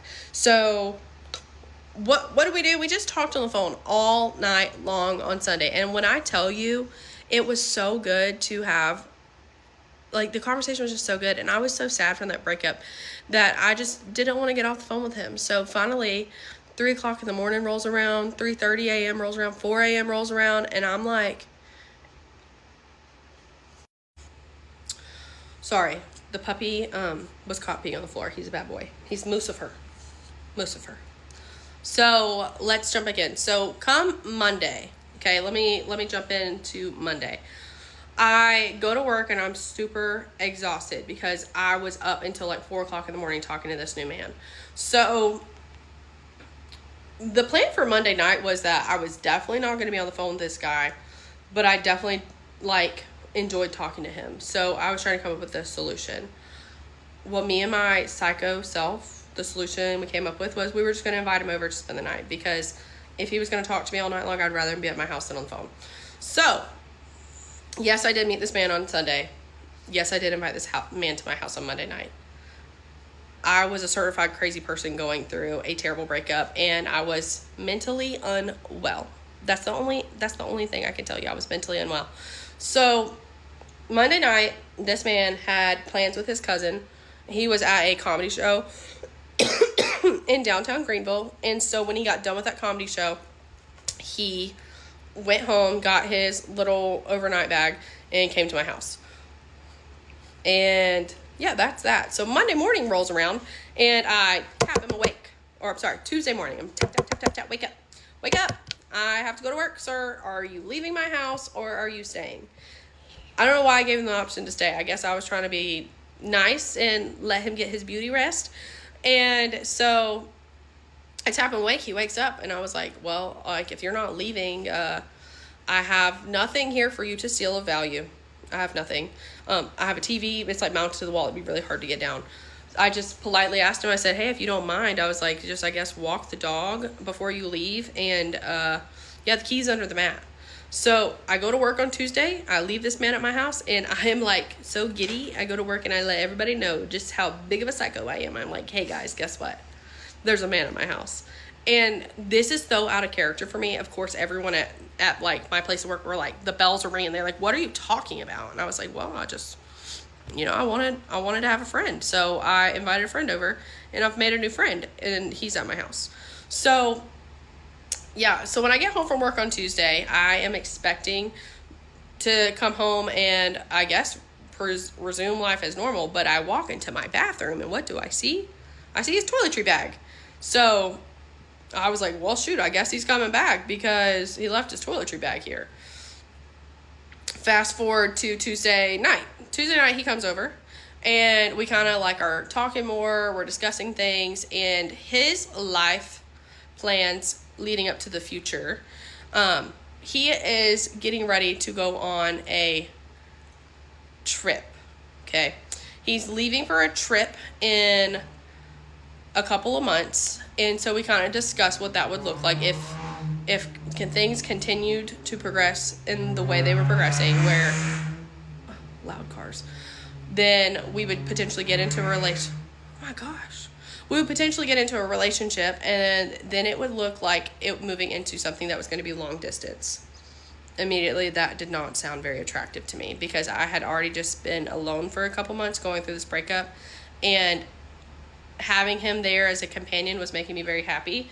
But also the thought of like getting attached to someone and then having to lose them for months and months and months was something that I was definitely going to have to consider. So that's Tuesday night. Wednesday rolls around. We are at this point, I get home from work. He meets up at my house when I get home.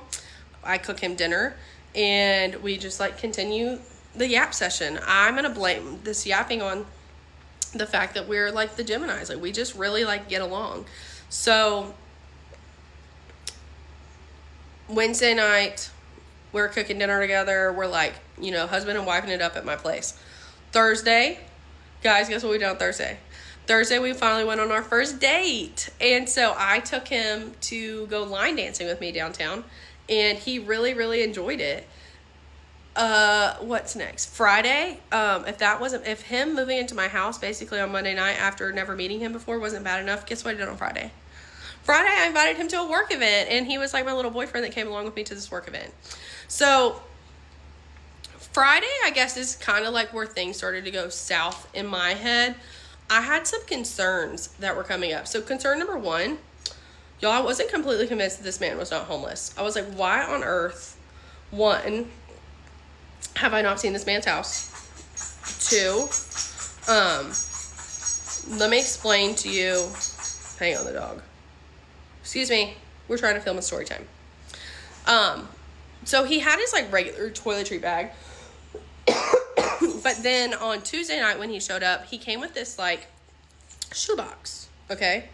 And inside this shoebox, it was full of like brand spanking new, like never opened like products, like brand new deodorant, brand new soap, brand new like cologne, like just this weird random box full of like random stuff that was brand new.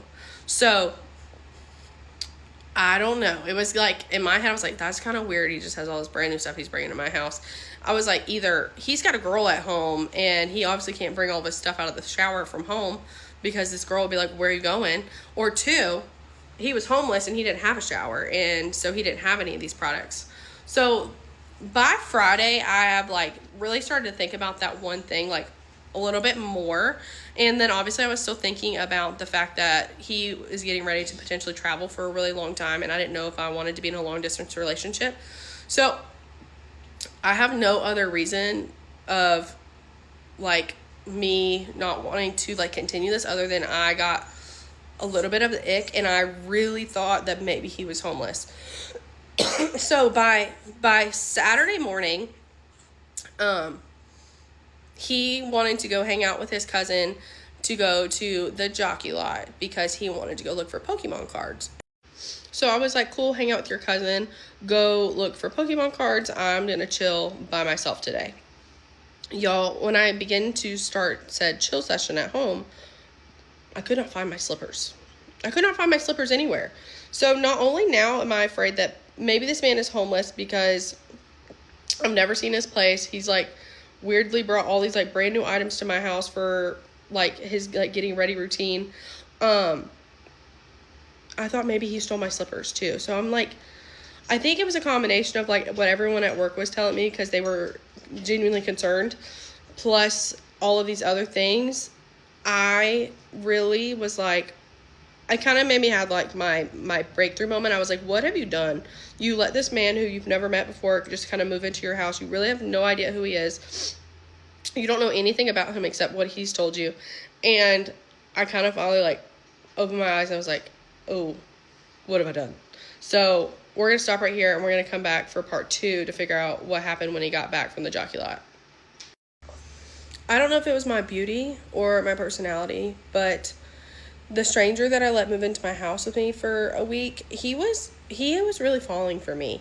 So come Saturday, once I thought I had lost my slippers because I thought he stole them and then I thought he was homeless, I was really scared on not hurting his feelings and how to kick him out gently. Okay, so kind of what my plans looked like for Saturday were he was with his cousin shopping at the jockey lot for Pokemon cards. We're gonna come back to this Pokemon thing in a minute. And I had plans to hang out with, I don't know if I had plans to hang out with a friend, but I wanted to make plans to hang out with a friend. I wanted to go to Chili's because Chili's was doing some type of promotion. I don't remember what it was. It was something. So basically what happened was I had sent him a text while he was away with his cousin, and I was like, hey, I think I would really enjoy just like staying at my house by myself tonight. Because remember, I've slept in the same bed as this man for Monday, Tuesday, Wednesday, Thursday, Friday.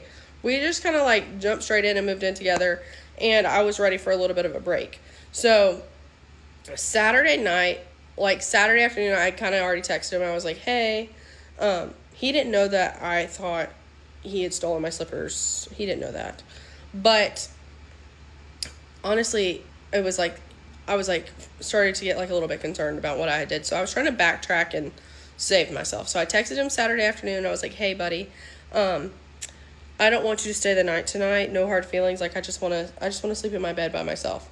And I also wanted to get up early on Sunday and go to church Sunday morning. And I don't know, I felt weird about like waking up early and like leaving him there to like go to church. It was like it was weird for me. So Saturday night, I meet up with a friend and her husband, and we go to Chili's to have dinner, and I'm kind of like debriefing the week and kind of like talking through it, you know, like how girls need to talk through things. So I've talked through it, and I've decided that I pretty much have the ick at this point, and I don't think I want to continue this relationship, and I think I just need him to go. So he was already not planning to come to my house Saturday night. That is until I get home on Saturday night, and I lay there in that bed by myself, and I realized that I miss his rain noises that he was listening to fall asleep, and I missed his cuddles. So what did I do?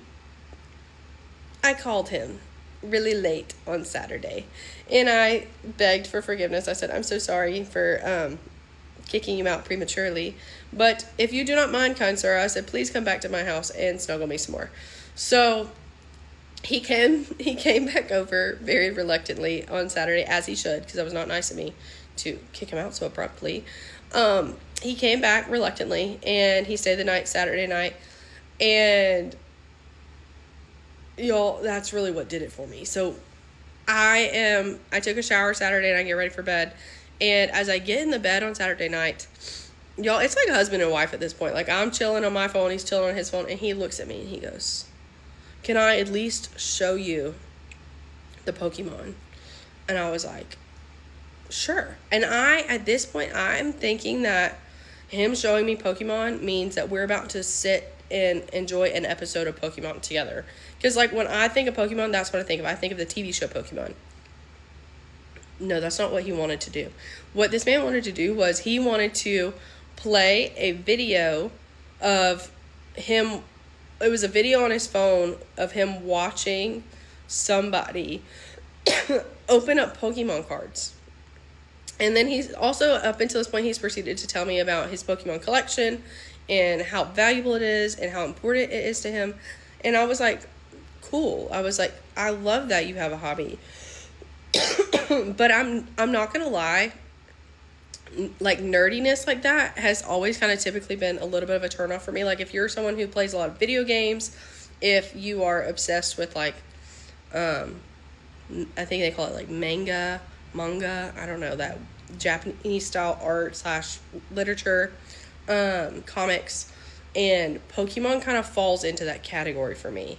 Okay. I had a little bit of the ick, and I thought he was homeless, and I thought he had stolen my slippers. Watching him enjoy Pokemon Saturday night, y'all, it just kind of sent me over the edge. Like, I was here, and now I'm here. So I go to bed Saturday night. Sunday morning, I don't even remember what my exact words were, but he got the picture. He kind of left. He is, like, waking up Sunday morning, and I'm like, hey, I was like, if you don't mind, like, I think, oh, what did he do? No, I think he left Sunday morning, and I texted him, and I was like, hey, like, do you want to come by and pick up the rest of your stuff? And I think he just kind of got the memo that I was no longer interested. And so that was kind of it. So he kind of moved into my house on Monday, and then he kind of left Sunday morning, because it just kind of fizzled out, guys. It was like it was like a firework, okay? And if only the story ended there, that's where the story would end, but it doesn't end there. So, like I told you guys, I had been single when I met this man. We, like, kind of dated, but not really, for that week. And so I was single for a little bit after, and then it was that fall, or no, sorry, not that fall, that summer, when I met the farmer. And if you don't know about the farmer, when we get done with this story, you got to go back and watch the farmer story, because that's a whole nother thing. I get in a relationship with the farmer, and then I break up with the farmer. And now I'm single again and sad. And who comes back to my rescue? The man I thought was a homeless man, the stranger. Okay? He comes back into my DMs like around Christmas time. And remember, he has been traveling away on this trip. So I initially was really excited to hear from him, because I'm not going to lie, like, once he was gone and I had time to, like, digest, I think there was a lot of things that I really did miss about him. And I think I realized after the fact that I kind of jumped the gun on a lot of really great qualities about him. And that was only confirmed when we started chatting again. One of those really great qualities that I realized about him was how great of a listener he was. Between the time span of meeting him like over the phone that Sunday to Sunday and him kind of staying with me for the week, we had so many conversations about so many different things. Like, we generally got to know each other so well. And I know that sounds crazy, like, from the outside perspective, like, people take like weeks and months and years to get to know each other. We really talked a ton. Like, we talked every night before we went to bed and fell asleep, and the conversations were in depth, they were detailed, and he remembered so many details about so many things that I shared with him. And I just found that so attractive. So I'm not going to lie to you when I say, after being single now for a couple months, I was like starting to get feelings for this man again. So we continued to chat sporadically, like as his schedule allowed and as like internet allowed, because he was in a different country at this time. We continued to chat. So he would kind of call me up in the middle of the night. I would answer. And just like before, we would just kind of talk for hours. So I really did end up catching feelings for this man again. But sadly, when his trip came to an end and he was scheduled to come back home, he just kind of like fell off the face of the earth. And I really just kind of stopped hearing from him. So that's a story time of how I let a stranger move into my house for a week and kind of played house with him. And then I thought maybe he was homeless and I got the ick and I kicked him out. But then months later, he reached back out and I realized I did kind of have feelings for him. And then I didn't really ever hear from him again. So yeah, y'all, dating is rough out here, so stay safe. And I hope you enjoyed this story time. Bear with me, guys. This is a little bit of a rant. It's a story, but you're going to want to listen, and I really need your advice because I am a furious, fucking pissed off mom right now. And the system just continues to make me mind-boggled in how officers think that they could do whatever the fuck they want and get away with it. And I am so fucking over it. So here's the story. I sold a car a couple months ago, okay? Clean car, nothing wrong with it, good to go. A couple days ago, standing at my door, myself and my husband, and we look outside, and there is 3 undercover vehicles parked, and next thing we know, there's about 8 officers that come out of their cars, and sure enough, they are walking towards my home. Immediately, my heart drops. I'm like, oh God, I know I haven't done anything, but this is not fun. So here we go. They walk up and they say, is Azaria home? That is me.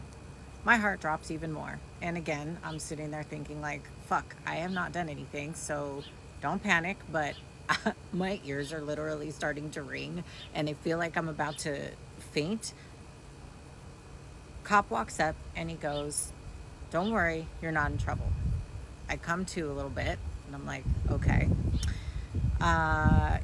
He says, do you own a Ford Escape? And I said, well, I used to. I sold it a couple months ago. Why? Well, this car was involved in a fatal accident. And immediately, my first thought, by the way he said it, was that the woman that bought the car died and crashed in the car that I sold her. She was an 18-year-old girl headed to college, needed a easy vehicle to drive around, good on gas. It was a hybrid. But yeah, my heart sank and I'm frantic. All I could think was like, am I in trouble? Did the car do something faulty? Was this my fault? Did I unalive somebody? Like, what happened? Like, was this, oh my God, panicking. And the cop proceeds to ask me about the girl, what she looked like, how old she was, her information. And again, my head is spinning and I'm like, oh my goodness, was this so bad they couldn't recognize her and they need to know details so they can identify the person? And I'm giving him the details and he was like, do you have a bill of sale? And I was like, yeah, hold on, let me run inside, I'll go grab it. As I'm going in, my phone is on the table and it starts to ring. I have a 17-year-old daughter, and it doesn't pop up as her phone number though. It was a different phone number, but for some reason my intuition was like, answer the phone call. I answer the phone call and it's her. And she is in a panic mode. She's crying. And she was like, did they talk to you? I'm lost. I'm like, did who talk to me? I was like, the cops? In my head, I thought because she wasn't home, she was with a friend at her friend's graduation. I thought my daughter was driving home. She's seen all these cops and she was panicking and got scared and took off and is calling me like, what's going on, Mom? Terrified. And I was like, it's okay, baby. You're fine. Come home. It's fine. And she was like, what are you talking about? They have me in the squad car. They took my phone. Instantly, my head is like, what? What is happening right now? I go outside and I tell the officer, my daughter is on the phone. What is going on? She's saying she's in the back of the squad car. They took her phone and they told her that they had a warrant for her phone. Mind you, this entire time these cops made me believe that the person crashed her car and unalived herself, and that was the case. Finds out the truth. One of the cops finally has to tell me, because my daughter's on the phone, that the girl that bought the car from me hit somebody. The person she hit was unalived, and it was a hit and run. The girl took off. Unfortunately, this girl that got my car did not go handle any DMV paperwork while she's had this car this whole time. So when they ran the plates on the car in the video, because they were trying to figure out who did the hit and run, it came up under my name. Yay! That's awesome. Anyways, they look it up, they see that it's me, and for some reason, they think that the car is still mine, obviously, but that my 17-year-old daughter took off in the middle of the night without me knowing, stole my car, and she did the hit and run. So they're asking me all these questions in the beginning, trying to trick me into confessing that my daughter is behind all this. Mind you, we're all fucking lost because we don't know what the fuck is going on. My daughter did nothing. I sold the car. Everything, I had proof of all of it. I show the cop. Okay, they get the information. I asked, what's happening. They said they were letting my daughter go. Mind you, she didn't get arrested. They just had her in the back of the car. They didn't put her in handcuffs because they couldn't. And they said that they had to hold on to her phone though. And I was like, well, she wasn't involved, so why do you need the phone? Well, it takes time, yada fucking yada. Well, contact me tomorrow and we'll see what's going on with the phone. Okay, time goes by. My daughter comes home. We ask her side of the story, okay? My daughter went to her friend's graduation because she's 17, my daughter, and then her friend was also graduating. She comes home and she tells us that as she's walking, she doesn't know, these officers walk up behind her and a man officer sticks his fucking hand in my daughter's fucking pants in the back pocket, slides his hand up and takes the phone out of her pocket without asking, without showing, nothing. Does not tell her, hey, this is who I am. May I have your phone? Or here's the warrant for the supposable fucking warrant that I have for your phone, right? Nothing. Please tell me what to do, because how many rights were violated in this situation?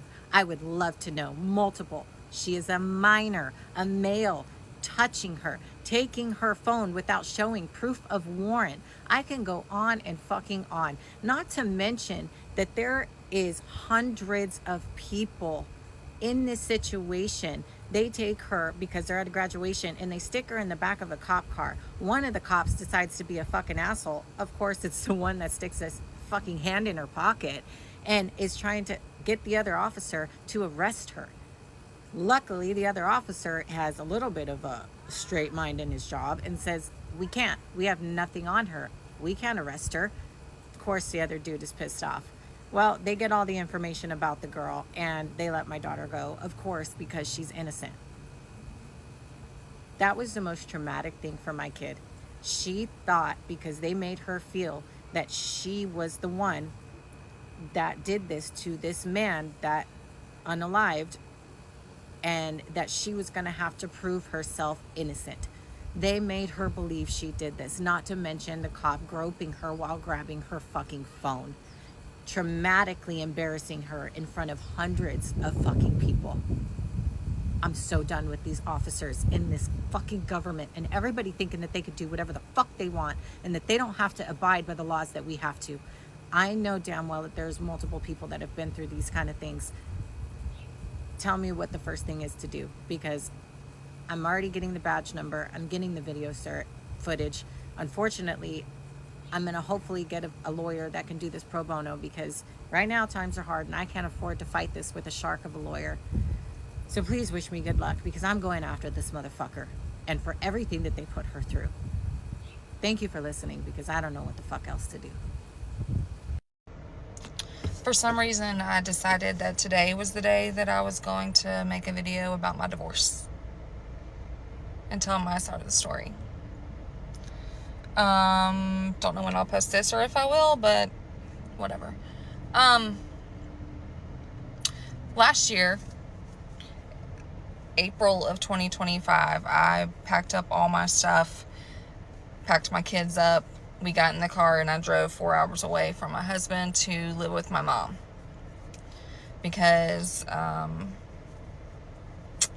I was miserable and falling apart. And I felt like it was the only option for me.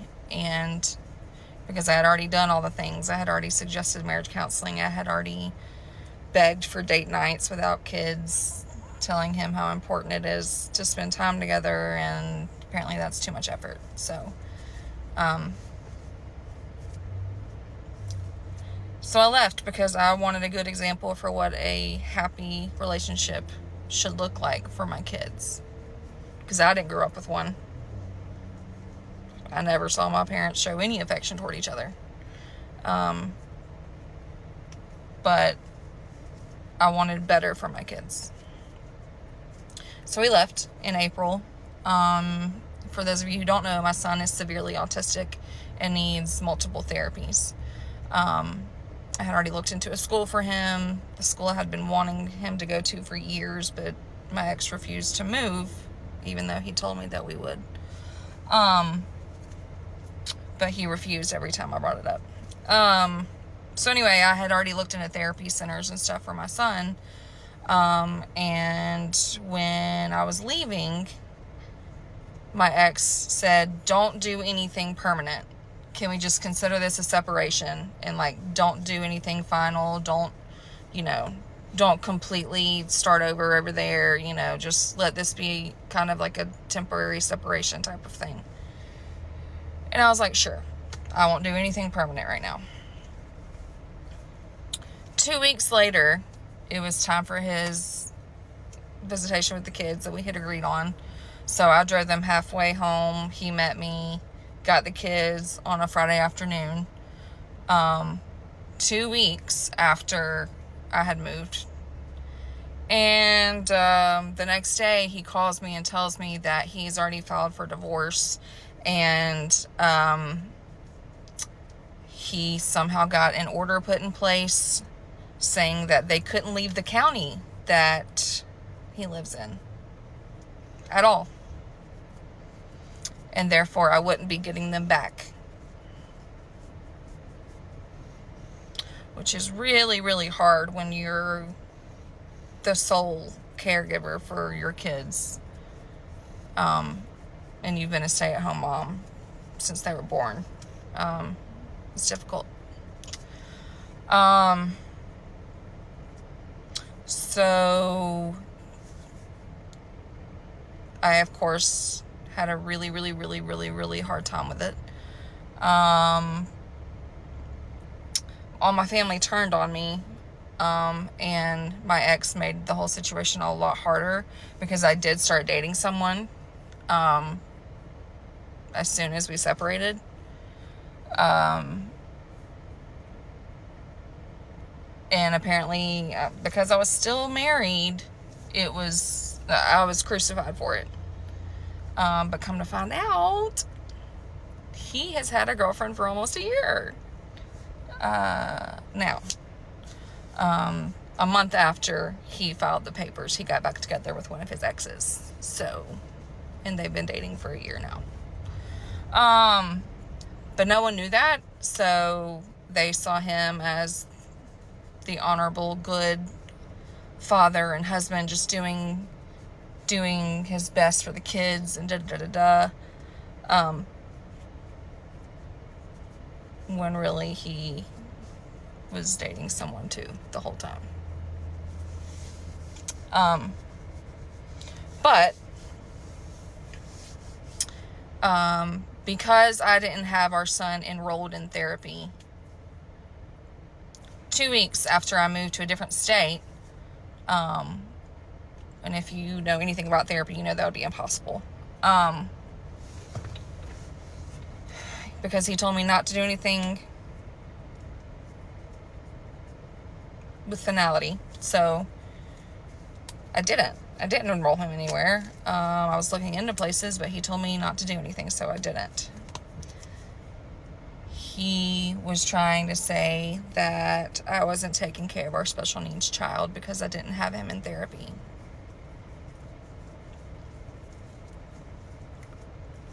So then this whole thing turns into an abandonment situation, even though I took the kids with me when I left, still somehow I abandoned them. So I went a year without having my kids with me at my place, wherever I was living, whatever. Last week was my first full week with them since last May. Yeah. Because our divorce is finally finalized. And if you know me, you know that my kids are my life. Taking care of them, advocating for my son, getting him what he needs, being the best mom I can be is my job on this earth. And it really sucked that everyone thought that I could abandon my kids. I didn't. I tried to go back after Jared told me that I couldn't get them ever again until we were officially divorced. I offered to go back and live out in the garage where we had a guest room. And he told me no, that it wasn't a good idea. And I didn't have any money to just go and find a place to live down there. I hadn't worked in 9 years. So I had to stay in Birmingham and see them every other weekend or when I could. So much stuff was said about me. Most of my family turned on me. I still am not talking to a lot of my family because of it.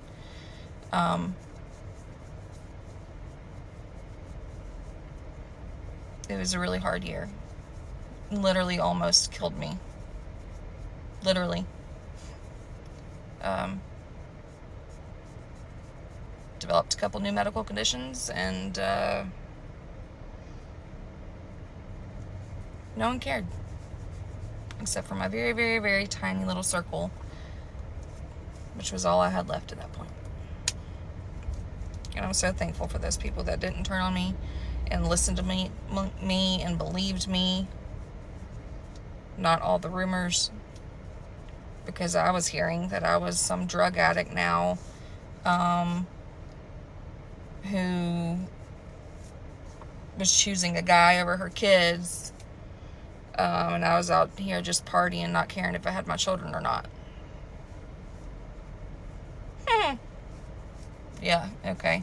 No, most of the time I was in bed, depressed, or my body literally failing me. But nobody cares about that. But that's my truth. That's what really happened. And because of some pride and pettiness, my kids almost went a year without me too. And they need me, especially Cooper. Their little girl also needs her mom. And that got taken away from us. So don't believe everything you hear or what something appears to be, because you don't always know the truth.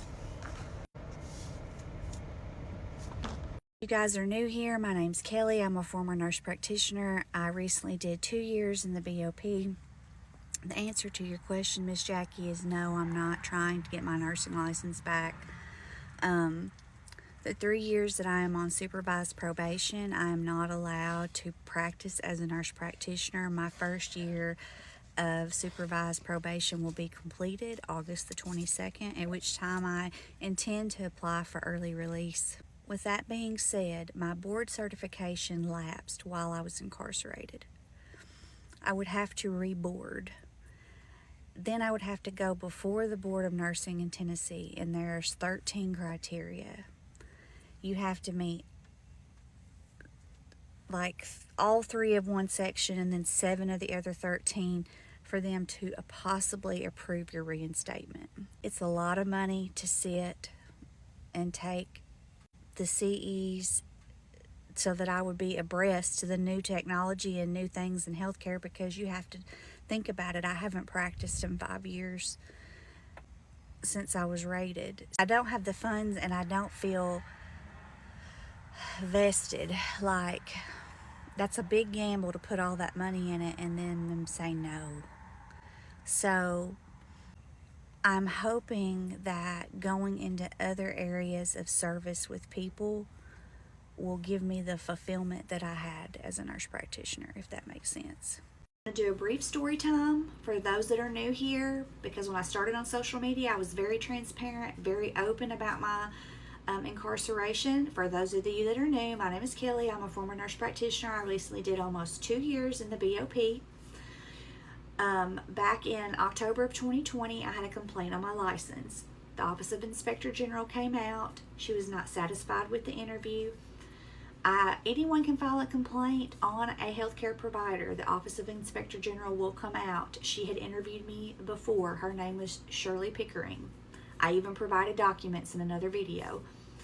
She found me to be not of the same demeanor that I had been previous. Okay. At that time, I was written controlled substance medications. I was caring for my dying father. I was getting out of an abusive marriage. My father and my daughter and I had gotten into an argument that day. I took an Ativan rather than rescheduling the interview. Obviously, yes, I was impaired. Oh, I was also post-op and on pain medication, okay? She was not satisfied. That was sent upward. The following year in April, I was rated. When you are rated as a nurse practitioner in the state of Tennessee, you are supervised by a physician. Nobody would touch me with a 10-foot pole, okay? So, in the meantime, I voluntarily surrendered my DEA. I surrendered my licensure, and then I ended up having it summarily suspended, I believe in June of 21. When you are on the Fed's radar, when they raid you, they will dig and dig and dig until they find something. It took them 9 months to bring indictment charges. I was indicted in December of 21 for overprescribing of controlled substances and of insurance fraud. I explained in previous videos, I incorrectly billed code 99211. So it totaled approximately $90,000 in insurance fraud over 5 years. It takes me approximately 2 years through the legal system, and I end up taking a plea in October of 23, and I was sentenced to 36 months of incarceration with 36 months supervised probation. Had I taken it to trial, my lawyer assured me that they would try to bury me.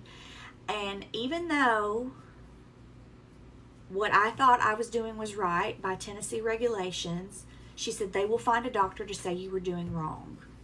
I could have faced up to 20 years in prison. For the sake of my family, I took the plea. And honestly, until the day prior to trial, I thought I was getting probation. And let me tell you why. There was a nurse practitioner in my district who did over 4 times the amount of controlled substances prescribing that I did, and she was given 36 months probation. There was a physician in my district who did $4 million in insurance fraud and got 36 months probation. The day before my hearing, the prosecution sent a letter that they were going to ask for 47 months incarceration and 36 months supervised probation. I was 3 weeks prior to new legislation being enacted. I had the stricter judge in my sentencing district. He did not give me leniency. He said I could apply for a revision once I was incarcerated. He went with 36 months, but had he went with the new sentencing guidelines, I would have been given 30. I qualified for FSA, so I only had to serve 55% behind the bars, and then the other 10% I got to do in halfway house and home confinement. I was at FMC Lexington in Kentucky from November of 23 to April of 25. Then I was at the halfway house in Memphis until June of 25, and then I was on home confinement until I was released from home confinement August 22nd of 25. And August 22nd of this year, I will have 1 year of probation under my belt. So that's a complete rundown of everything I've been through. I hope that gives you enough information. Alright, get ready with me while I tell you some of the non-negotiables I've realized I need in dating. Just because, I don't know, I've been like going on dates and dating like this year more than I have all of college or when I was in college. I just feel like I learned a lot. One, anybody who, and this kind of goes for any friendship, any type of relationship, anybody who supported Kanye in the VMA, like Taylor Swift debacle, says a lot about someone's character. A Kanye West fan in general, and anyone who puts down girls or people who like Taylor Swift, it's fine. Not everyone has to like her music, but like looking down on that and kind of belittling like being a fan of hers is absolutely no. Another thing, somebody who talks about money and how much they spend in a bragging sense, but like also complaining about it. I don't know.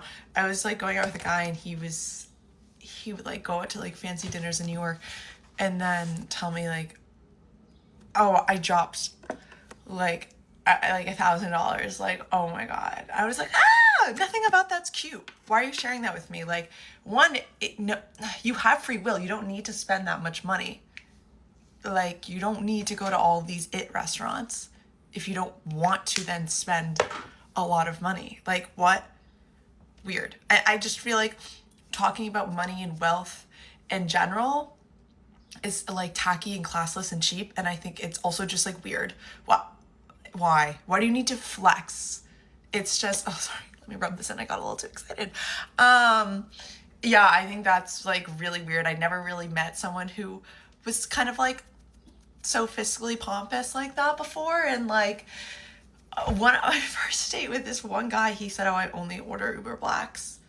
I was like, that's not a good investment. Also, why are you telling me that? That's just another thing. And then another thing that's in that similar vein, kind of, I guess, is people talking about how fucked up they got, and how, like, guys talking about how much they drank and how, like, they stayed up and how much they partied, like, on the weekend or on a trip. And it's like, okay, like, I guess it's fine to, like, go out, but, like, it gets to a point to, it's not something that's cool. Like, I don't know, I'd rather hear about anything else that you're interested in, or if you did anything other than getting drunk on the weekend. Hello, we live in New York City. There's 1,000,000,001 things to do that don't have to include getting, like, blacked out. And it's just not cute. Like, it's not cute. We're out of college. It's not cute. Another thing that's huge, this was with a guy that I went out with in January when we went on one date, but he was speaking so ill about the women in his workplace. He called, and he had a cool job, and you know, he just got promoted, so his direct boss was someone that was very high up at a very SNL, okay? And he called his direct boss a, like, C word, and I do not like that. That's crazy. It's crazy to even call, like, another woman a bitch on a first date. Like, the fact that he, like, went to, like, the most, like, vulgar way to, like, oh my god, that was insane. And he was just, like, shit talking her so much, and I was like, if you need to vent, you should just, like, go for a walk and open, like, voice notes and just, like, talk to yourself. Like, what? Why are you? And then he was also, like, talking about how, I don't know, I think it's weird to just speak negatively about the women in your life. Like, I don't know, that was very unattractive. And he was talking about how, like, this other coworker was in love with him, and I was like, this, and putting her down. He was like, and I would have never liked her. Like, she's not my type. First off, this guy was in a tracksuit. So I was like, you really, like, you're no Beckham. So let's back it up. No Beckham, no Baldwin. And, yeah, that was gross. And then also just name dropping. Like, I feel like in New York, sometimes people, you know, have overlaps with, like, celebrities or cool personalities, and especially depending on their job and if they're in entertainment. And just this one guy was, like, name dropping every single celebrity he's ever encountered, and it was the least attractive thing ever. But obviously in the moment, I was, like, galvanized. I was like, oh my god, you danced with Sabrina Carpenter at an after party? That's cool. But looking back, like, half of the conversation was him name dropping celebrities, which it's just not that, it's not that cool. Oh, and then the biggest thing, I kind of already touched this, but them being obsessed. And again, this is lifestyle. I go out some weekends, but it's definitely not my hobby and not my passion in life. Like, there's so many more things to be obsessed with than going out and getting drunk. And on, like, a second date, this one guy was like, I would not give up drinking for $30 million. He's the same one that was talking about money a lot and spending, and how he, like, needs a new, like, Moschino, like, it was just too much. And just, like, how he only likes to wear designer. And I was like, brother. Yeah, he said he would not give up drinking for $30 million because he said that's not enough. And I actually would not give up drinking for any amount of money. It's my favorite thing to do. Enough said. So those are my non-negotiable things that are just, like, red flags to me. And of course, like, love bombing, but I want to get into that later because I talked about love bombing last year and I had not been victimized. Like, I don't know. And then it came back. The cat came back the very next day. So let me know if you agree with any of these. Yeah. Hi, hello. I'm Brandy. I'm from Ohio and I'm divorced at 30 years old. So, backstory a little bit. I got married at the ripe age of 25. I had been with my ex-husband for almost 8 years. We got married in the middle of COVID. I was like, oh, we're getting married during a pandemic. We're going to make it. No, we sure did not. So I felt my ex-husband pulling away from me probably about maybe June, July. And I knew things weren't going well, but I was in denial, right? Because we always want to try to fix things. So I was trying to do everything I could in my power to save my marriage. And then the dreaded night came in August. It was the week before my 30th birthday. And we had gone to a theater show that my former in-laws had got us tickets to. And I am on a weight loss journey. And I wanted him to do the littlest thing of compliment me. Compliment the way I look, tell me I look good, whatever. And he didn't say a word to me that whole night about how I looked. And I looked good. So we had picked a fight. I was crying. And he stood in the middle of our living room and screamed, "We're getting a divorce. We're getting a dissolution. I can't do this anymore." So I called up my dad and I said, "Hey, what I feared was coming has come." And my ex-husband, almost said his name, my ex-husband, at the time I said my husband, is asking for a divorce. I don't know what to do. So he was on his way to a hunting trip and he said, "Pack up your stuff. You and Maddie are moving home." So in that moment, I felt like I lost my identity, because in my identity, I was a wife. I was a dog mom. Title of my jobs, I was administrative assistant. I was a medical assistant. Like, I truly lost my identity. So when I moved out in September, I felt like such a failure. Okay? Because I had fought for my marriage so hard. And it seemed like the last few months had meant nothing.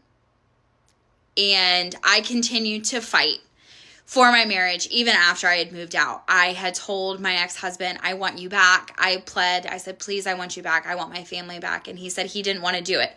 Now, little did I know is he actually moved on shortly after we split, which is fine. Because I wasn't getting what I needed either from my ex-husband, and I moved on too. So, when I say I lost my identity, I wasn't Randy anymore. So there are some things that my ex-husband would not allow me to do. He liked long hair. I was never allowed to cut my hair.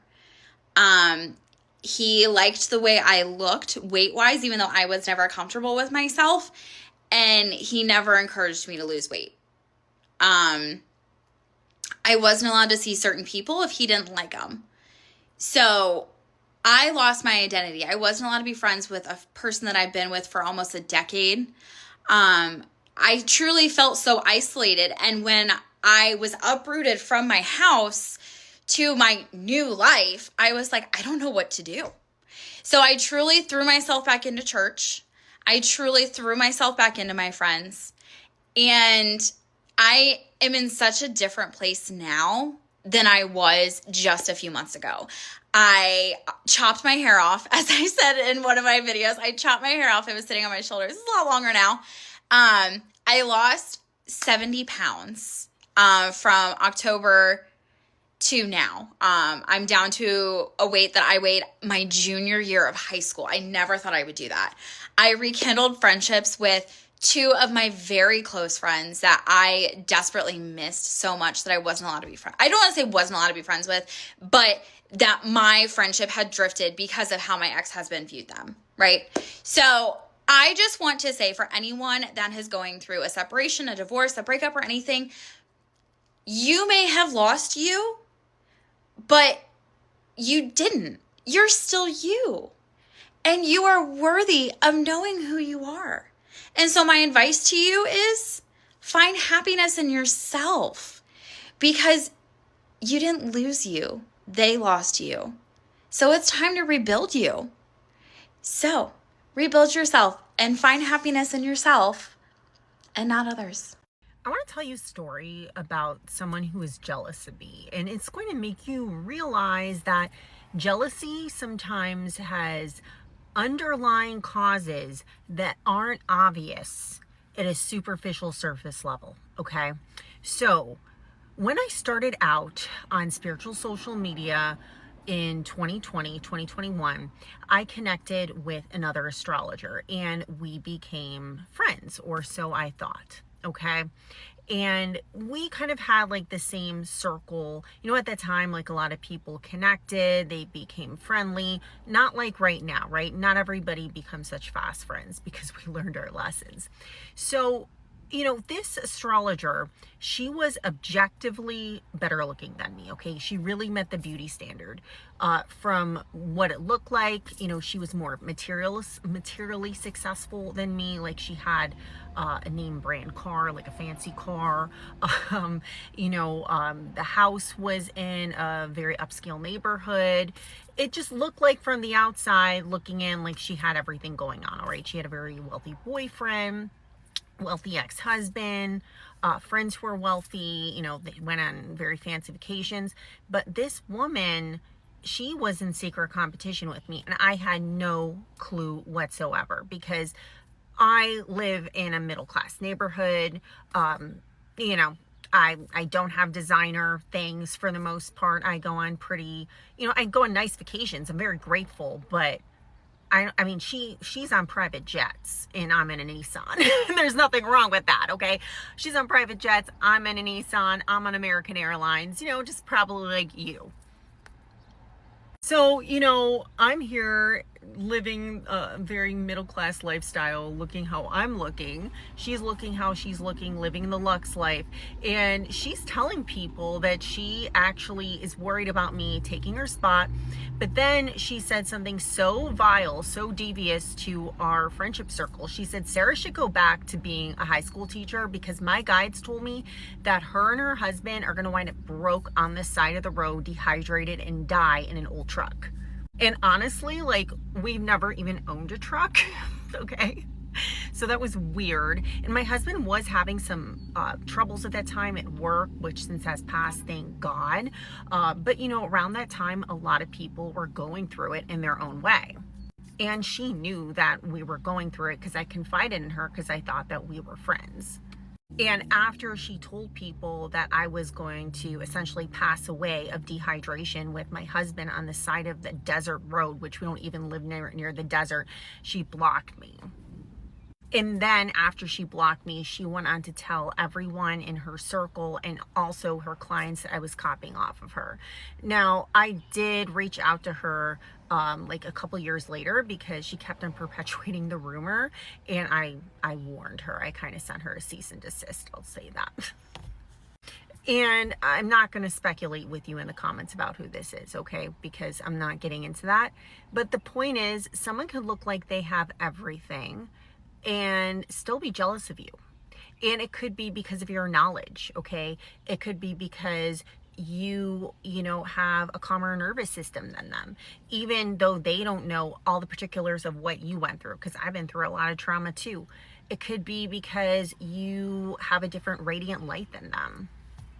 At the end of the day, you're not going to know what it is. But the truth is, be careful of people who seem to take a special interest in you a little too fast. And for the record, I'm in my brand new car right now, so I guess her prediction didn't come true. I found out that I was getting cheated on Cinco de Mayo, and so let's do a story time. Started off as a regular day that it had been for months, and that was I spent the night at my boyfriend's house like 4 to 6 nights a week when I was working day shift. When I was working night shift, I would sleep there after work, but we would spend the nights together a lot. We both work at the hospital, so he would get up very early, and then I would go to my apartment because we lived in the same apartment building. That's actually how we met, but we lived only a floor apart. And so I met him in August on our apartment app, and I'll have to do another story time on like how everything progressed, but that's how we met. So we do our normal routine. I walk him to the elevator, he gives me a kiss, I go to my apartment, and normally I went back to bed because it was pretty early and it was my off day. But on Cinco de Mayo, I wanted to put fake tan on and take advantage of the fact that it was going to be literally like an 80-degree day in Boston.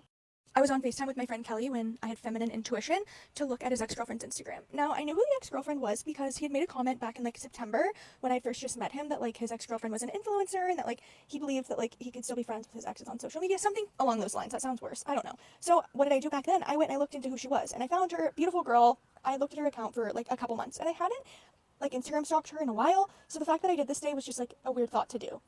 I look at her Instagram, and I knew she had run the Boston Marathon because he had told me that she was, and in her Boston Marathon photo dump was a photo in his bathroom. Keep in mind we have the same bathroom because we lived in the same apartment building. I immediately have a panic attack. I screenshot it, I sent it to my friend who I'm on FaceTime with, and she's like, I'm on my way right now. I had a spare key, and so I wanted to just go and like compare the photo. I mean, like, I knew in my mind that was the same bathroom, but I needed to see it for myself. We go and compare. Obviously, it's the same bathroom, and I sent him a screenshot with question marks, but I also DM her. He immediately calls me and says, that's not my bathroom. A lot of people have that bath mat, and that's not my bathroom, but I had to do a double take myself. I could see why you would think that, and then was like, what are you doing? I knew something was up, and that's why I DM'd her. So I'm just like, okay, whatever. I hung up with him, and I was just going to be waiting for a response from her. I spent the entire day spiraling. He didn't get off work until like 5 p.m., and I knew that she was a nurse, and so I was just like, please, please, please, please see this and tell me that, like, I don't know. I just wanted to hear that, like, there was a reason that wasn't what I was thinking. I get a call from him around 4 p.m. He's off work, and he's like, hey, I just talked to my brother. Okay, and so for perspective, the marathon weekend was the weekend that my mom flew in. And he needed his spare key back because the night before the marathon, his brother was going to be staying over and staying there so he could go drink with his friends for the marathon because we lived pretty close to the finish line, so no red flags were raised there. But I knew that his brother was spending the night before the marathon. So he tells me that he just talked to his brother and that his brother says that the morning of the marathon, when he had already gone to work, the ex-girlfriend called and asked if she could come over and borrow a sweatshirt. I'm listening to him. I'm like, okay, well, then I want to have a phone call with you and your brother or you and her, because don't you think it's a little bit of an invasion of privacy that your ex-girlfriend's in your apartment borrowing a sweatshirt from you? He's like, yeah, okay. My brother's on a bike ride, and then let's call my brother. I was stalling. I did not want to go over there and talk on the phone with the brother. I wanted to hear from the ex-girlfriend. I literally tried reaching out to all of her friends. I just wanted to talk to her before I went and I listened to him. But I wasn't hearing back from anybody, so I headed over to his apartment, and we talked on the phone with the brother. I have the audio recording that I am not prepared to listen to for a very long time. But the brother's like, hey, it's nice to meet you. I'm sorry it's like this. Yep, he left for work, and then she came over and she borrowed a sweatshirt. I'm like, okay, well, thank you for that. The phone call hangs up, and my phone buzzes. I first see a text from my friend who had been with me all day, the one that was on FaceTime with me originally, who said, I just talked to her. You need to get out of the apartment. She's innocent. And then I see a DM from her. Me and him are sitting in front of each other, and I'm reading my DMs with her. And she says, like, yep, that's my ex-boyfriend. We've been talking for a few months, and I stayed over the night before the marathon. I immediately, I put myself in a position to, go to the door, and I start, panicking, and I was like, he's denying this all, and she's like, do you want me to call him? And I'm like, yes. So then she starts calling him, and I look at him, I'm like, answer your phone. And he was like, no. I book it out of there. Her and I talk on the phone, and I find out that he's been living a double life since February 19th, and there's so many lies, I don't even know if I can say them all in this video. After I talked to her, I texted him pretty much, that I hated him, etc. And he said that everything she said was true, and that he wanted to have a conversation with me. Let's just highlight all the things. First lie is that he told me when I met him in August that he had gotten out of a relationship in June because he moved from Philadelphia to Boston after he graduated med school, and so he told me that him and his ex broke up in June. But the truth is they broke up in August, 2 days before him and I went out for the first time. Okay, so now let's get to the worst of it. They rekindled it. He, not they, it's not her. He reached out to her on February 19th. That's the same day that his rotation ended in my unit where he rotated out. So when we got off that morning together at 7 a.m., and then I went back to work that night because I had another night shift. So while he was home alone that night and I wasn't spending the night, he reached out to her and went to rekindle it. And then in March, when I thought that a couple was staying over, he told me that he had a couple coming into town and that, he didn't think that I should meet them because they weren't, good friends of his. It was actually her. She stayed for the entire weekend. And I was off that weekend, and we live in the same apartment building, so that's pretty ballsy. And then after that weekend ended, we were walking to work together, and he was treating me really poorly. And I was like, what happened with the couple? He was like, it ended really badly. They were super ungrateful. But the truth of it is, she found my Valentine's Day card right before she left. And so he was guilty. He knew that stuff was about to hit the fan. But he gaslit her out of it, and I never found out. Okay. And then marathon weekend, the weekend that he met my mother, and things were, I don't want to say perfect between us, but things were. He was my best friend. He met my mom, we went to a game, but the night that he met my mom for the first time, the night before the marathon, and she paid the bill, and we walked back to the apartment together, he stayed to let his ex-girlfriend in, and hooked up with her. And then the day of the marathon, right, her and I worked the marathon, so we both had to be there at the same time. I could have seen her coming out of the building that morning. Ballsy, huh? And the best part, not the best part, this is just another highlight, I got off after working the marathon at 6 p.m. And looking back, I just hate myself for missing this, but he came and brought me a jacket because it was so cold, and we walked back to the apartment together. But he wouldn't let me go in his apartment because he said his brother and his friends were there, so he wasn't ready for me to meet his brother, which is okay, that's fine. But he does that, and then he was like, hey, my aunt left stuff at my apartment, and she lives in Cambridge. I'm gonna Uber there, and then let's have dinner, your mom and you. So he Ubered to Cambridge. You know why? He had to bring her stuff back from spending the night before, and then Ubered there, and then Ubered to dinner with my mother. Looked my mother in the eyes after he had just been with his ex-girlfriend again.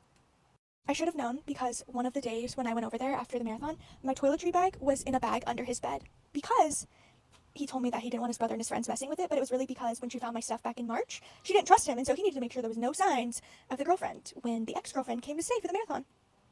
He had been living a double life, though, since February 19th, texting her every day, being with me 6 days, whatever, nights a week, and was fully living a double life in between the times of seeing her. I don't even know how he got away with it. I have no idea. It baffles me. And I just feel like, how did I miss it? Do you know what I mean?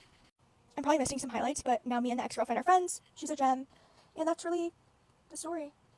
Ready with me while I tell you guys a story about how I was trapped for 8 hours overnight in a hot tub to survive the freezing cold Leavenworth winter.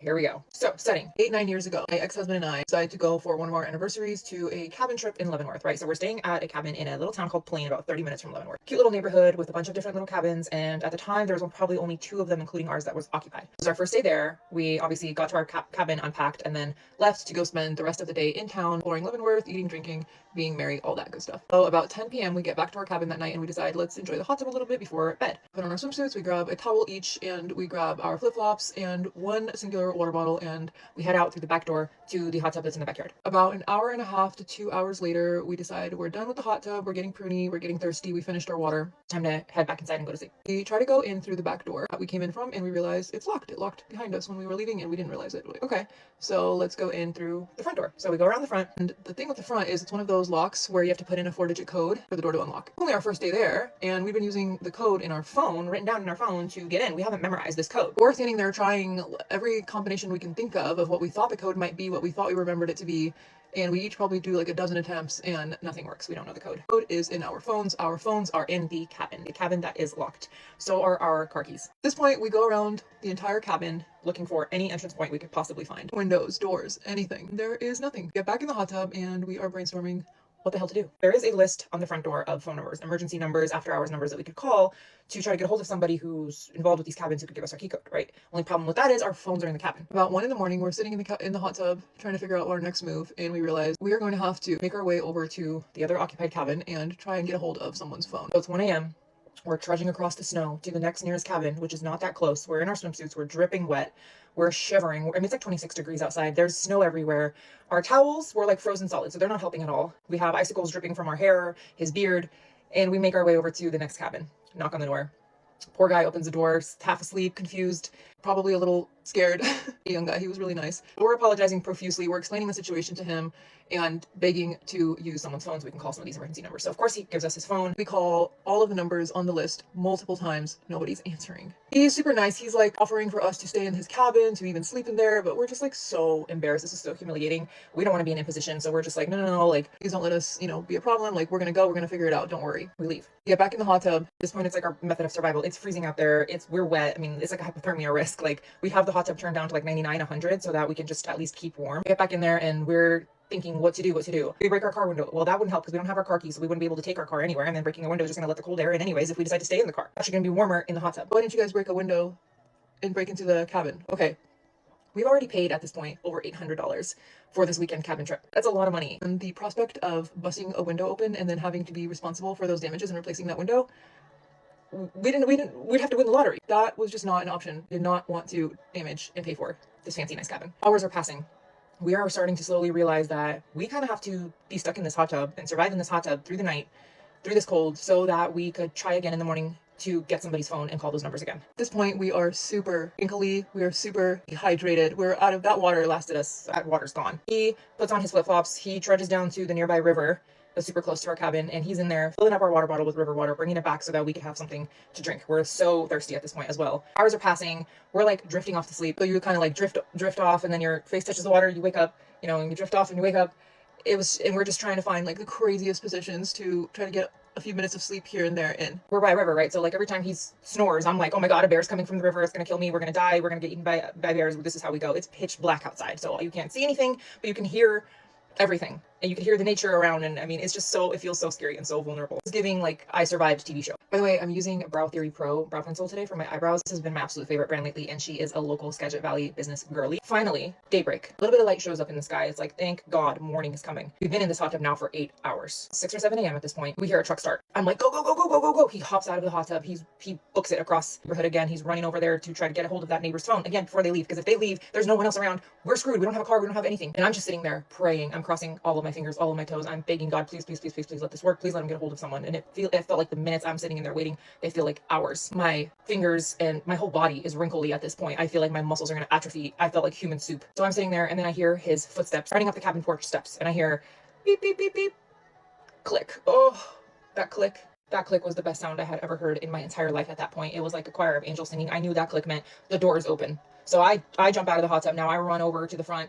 I run into the cabin. We're inside. We're like shocked. We're inside. We're actually inside. Oh my gosh. He told me that when he got there and knocked on the door again, and the poor guy opened the door again, and his eyes were, he's like, what did you guys do? Did you sleep in the car? And my ex-husband was like, no. And the guy realized we stayed in the hot tub all night, and he was absolutely horrified, and he felt so bad. But they were able to get a hold of the people and get the key code. So now we're in the cabin. I run over to the shower. I scrub myself clean of that whole entire situation, and then I just hop into bed and sleep for like probably 6 to 8 hours because we're so exhausted and drained from this at this point. Then we wake up, and first thing we do is like FaceTime our family and friends and tell them what the heck just happened. It was so surreal. I proceeded to not go into the hot tub that we had at home for like a good year. So that's my hot tub story.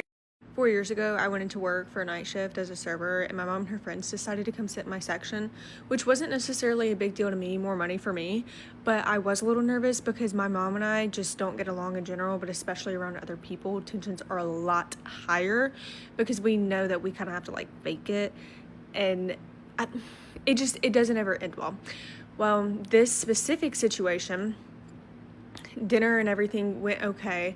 They all cash out, and my mom starts getting mad at me, and I'm not really understanding why. So she leaves. Her friends notice that she's mad for whatever reason, so they're talking to me about what's going on. They're not understanding the situation either.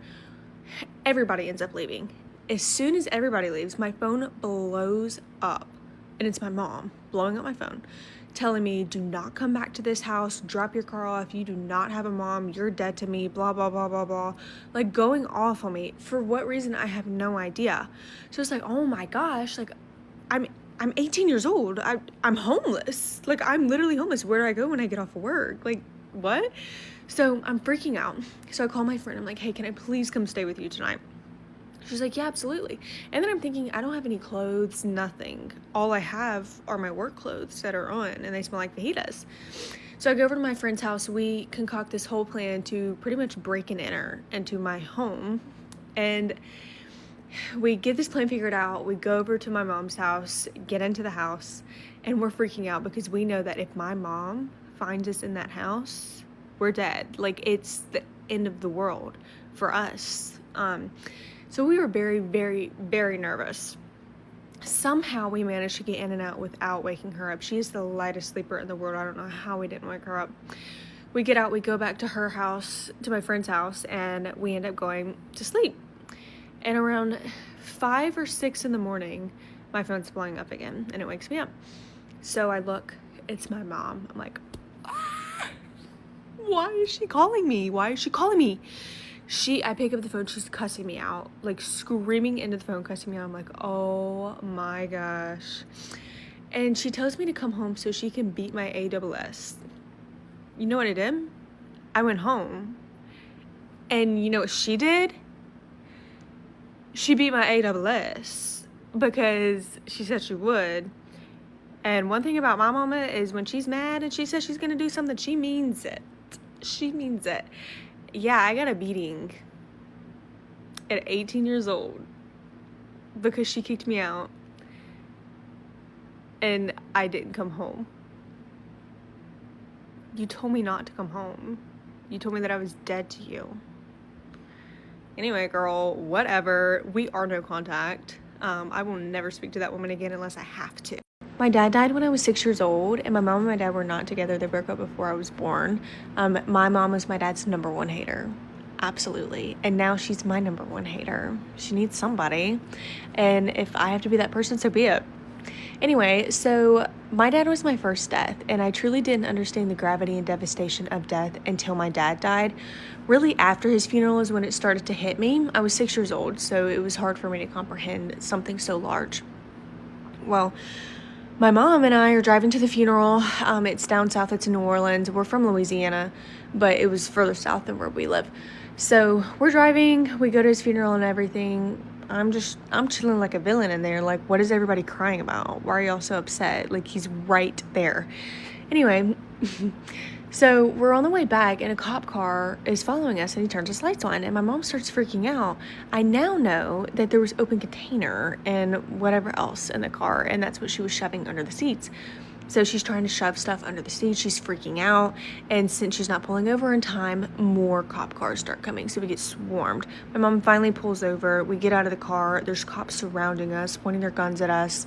And then they put me and my mom in the back of a cop car. And I'm wondering what the heck's happening. Well, then they get search dogs. And they start searching the car with the dogs, sniffing everything, trying to find whatever they can. And I think they did find stuff because I'm pretty sure that I did have to get picked up by somebody else and taken home. I think. I'm almost positive, because then when my mom finally did get home, I asked if I could call my dad because I wanted to talk to him, and she told me no because he's dead. And I got really, really, really upset. That's when I started to understand the true devastation of what was happening. And my mom didn't feel like dealing with me, so she called my grandma, my dad's mom, who's grieving her child, to come pick me up because she didn't feel like dealing with me. So my grandma had to drive 4 hours away to come pick up her dead son's daughter because she is inconsolable while she's grieving her son. I'm sorry. You want this... it doesn't make any sense to me. It does not make any sense to me. So those are the memories attached to my dad's funeral. I know death and funerals, there's not going to be like happy memories attached, but that's what I think about when I think about my dad's funeral. It's like, oh, I was shoved in the back of a police car at 6 years old because my mom wouldn't pull over. And she had open container and whatever else in the car. So, yeah.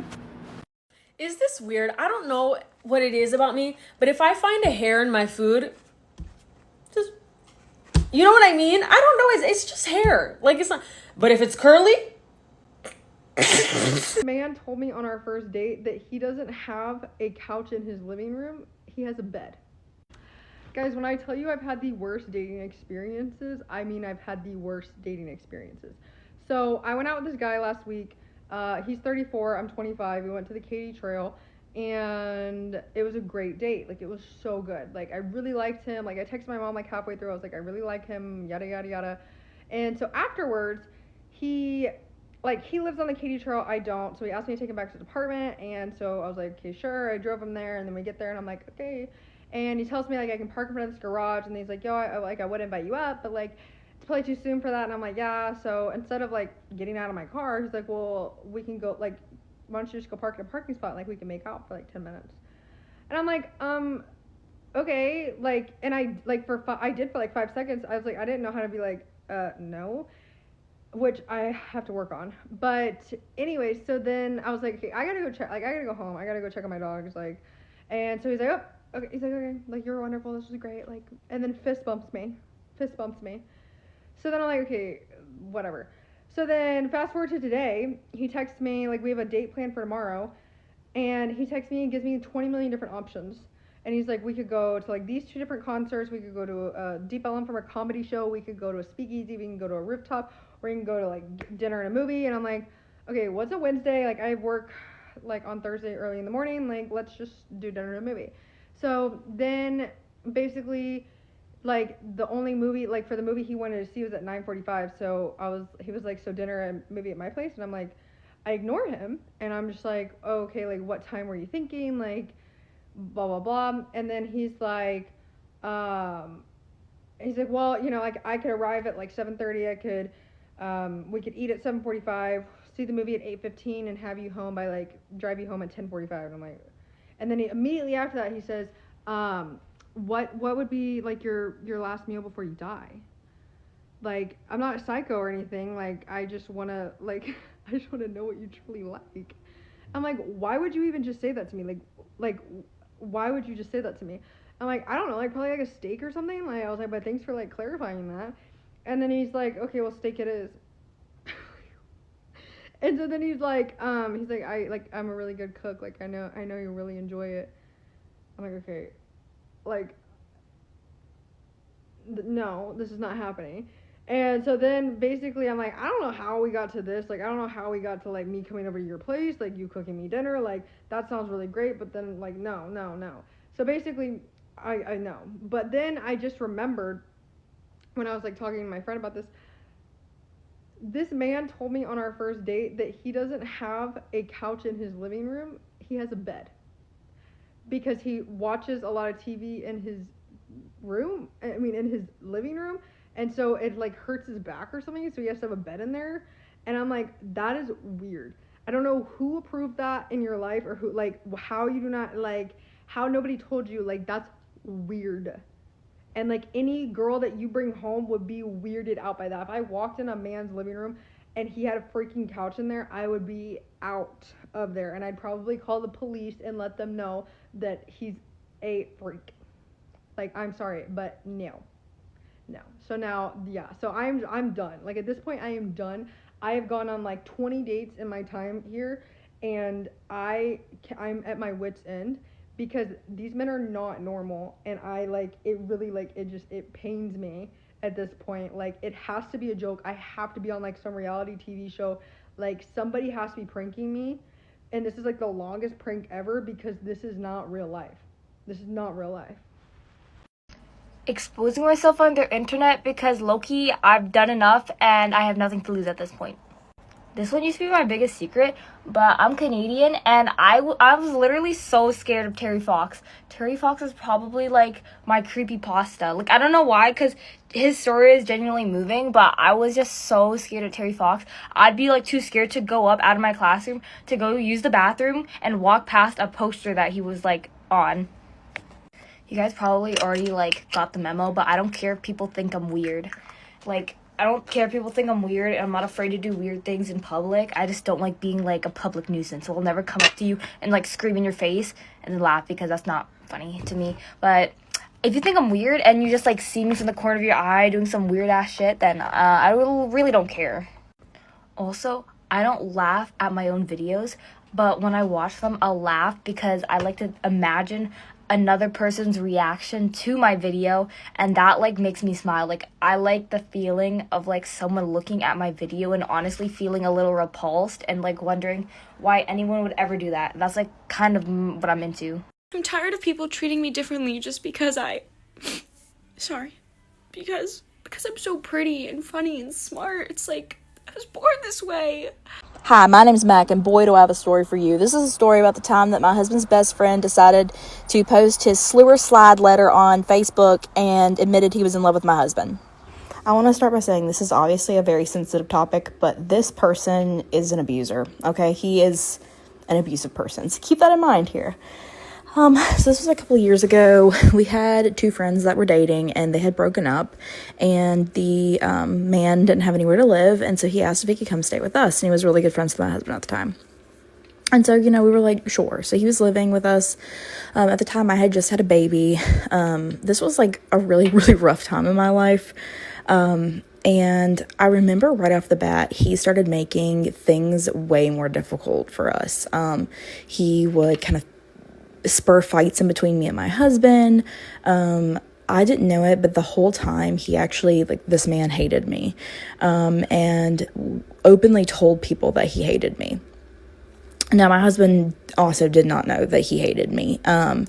But, like, anytime me and my husband would get in a fight, he would act like he was being comforting to my husband, but he would kind of be like, well, Benzie is crazy, you might be better off if you just left her, like that kind of thing. And so as time went on, he just got more and more controlling of our household too. Like, I had some paintings up that were painted by his ex, and he would be like, and the paintings were of me and my husband, mind you, and he'd be like, can you take those down? They just made me really sad. And at the time, I remember being like, trying to be really empathetic with him because he was going through a rough time. But I remember being like, no.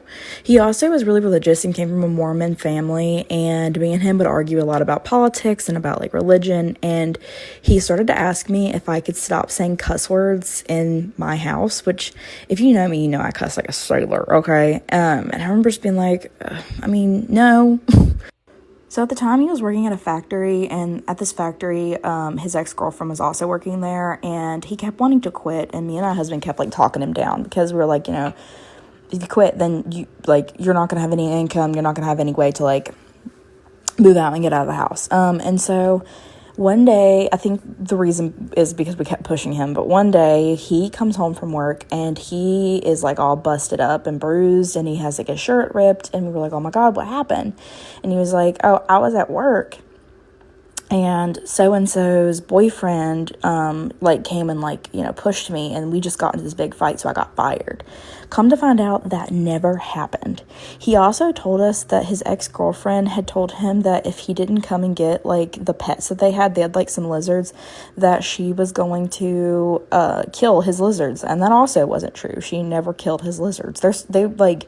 I don't know if they're still alive now, because it's been a couple years, but, like, after this happened, I went and I laid eyes on the lizards, okay? She did not kill the lizards, but he was like, no, she killed them. Like, they're dead. He actually had a whole story about how she killed the lizards, but I saw the lizards. They weren't dead. And so one day I was at work, and I get this phone call, and, like, it's on a Facebook. It's a Facebook Messenger call, and I check my phone, and I have all these messages on Facebook from, like, people I went to high school with, but, like, don't know super well. And they're sending me messages like, hey, have you seen Facebook? Like, how is, so-and-so doing? Like, you need to really check this out. So I get on Facebook, and there is a long, and actually there's people who have this letter. It's out there, this long Facebook message. So in this message, essentially, he, like, goes to list, like, every person that, like, he's ever cared about and loves. And so, like, he's like, and it's a lot of people. Like, he's like, to my mom, to my cousins, to my, like, teachers, to, like, my friends, to my coworkers, to, like, people that are, like, I don't know, people that you would think he doesn't even know that much. But at the very end of it, he says, and to my best friend, Caleb, my husband's name's Caleb, you are the love of my life. I have been in love with you for years, and I haven't known how to tell you. Please take care of your two sweet little girls, because we have two daughters. And, like, goodbye, essentially. So, I just want to say this is, like, this was not a great time in my life. And I was, like, also going through it. I had actually just gone and, like, spent a week in the mental hospital the week before this. I had just had a baby. Like, my baby was, like, a month and a half old, maybe. I was in college at the time. Like, this was just not the time of my life, okay? So I was fresh out of empathy. And so it was like a couple weeks later, maybe not even a couple weeks, but like maybe a couple days later, I just asked him straight up. I was like, blank, are you, like, actually in love with my husband? Or, like, what did you mean by that? And this man, he looks me straight into the face, and he says, why does that make you jealous? Does that make you uncomfortable? And I was just like, no, not really, but I mean, go off, I guess, King. We still hear from him sometimes, and the last time we heard from him, he texted my husband and said, no matter how many burnouts I do, no matter how many video games I play, I just can't get you off my mind.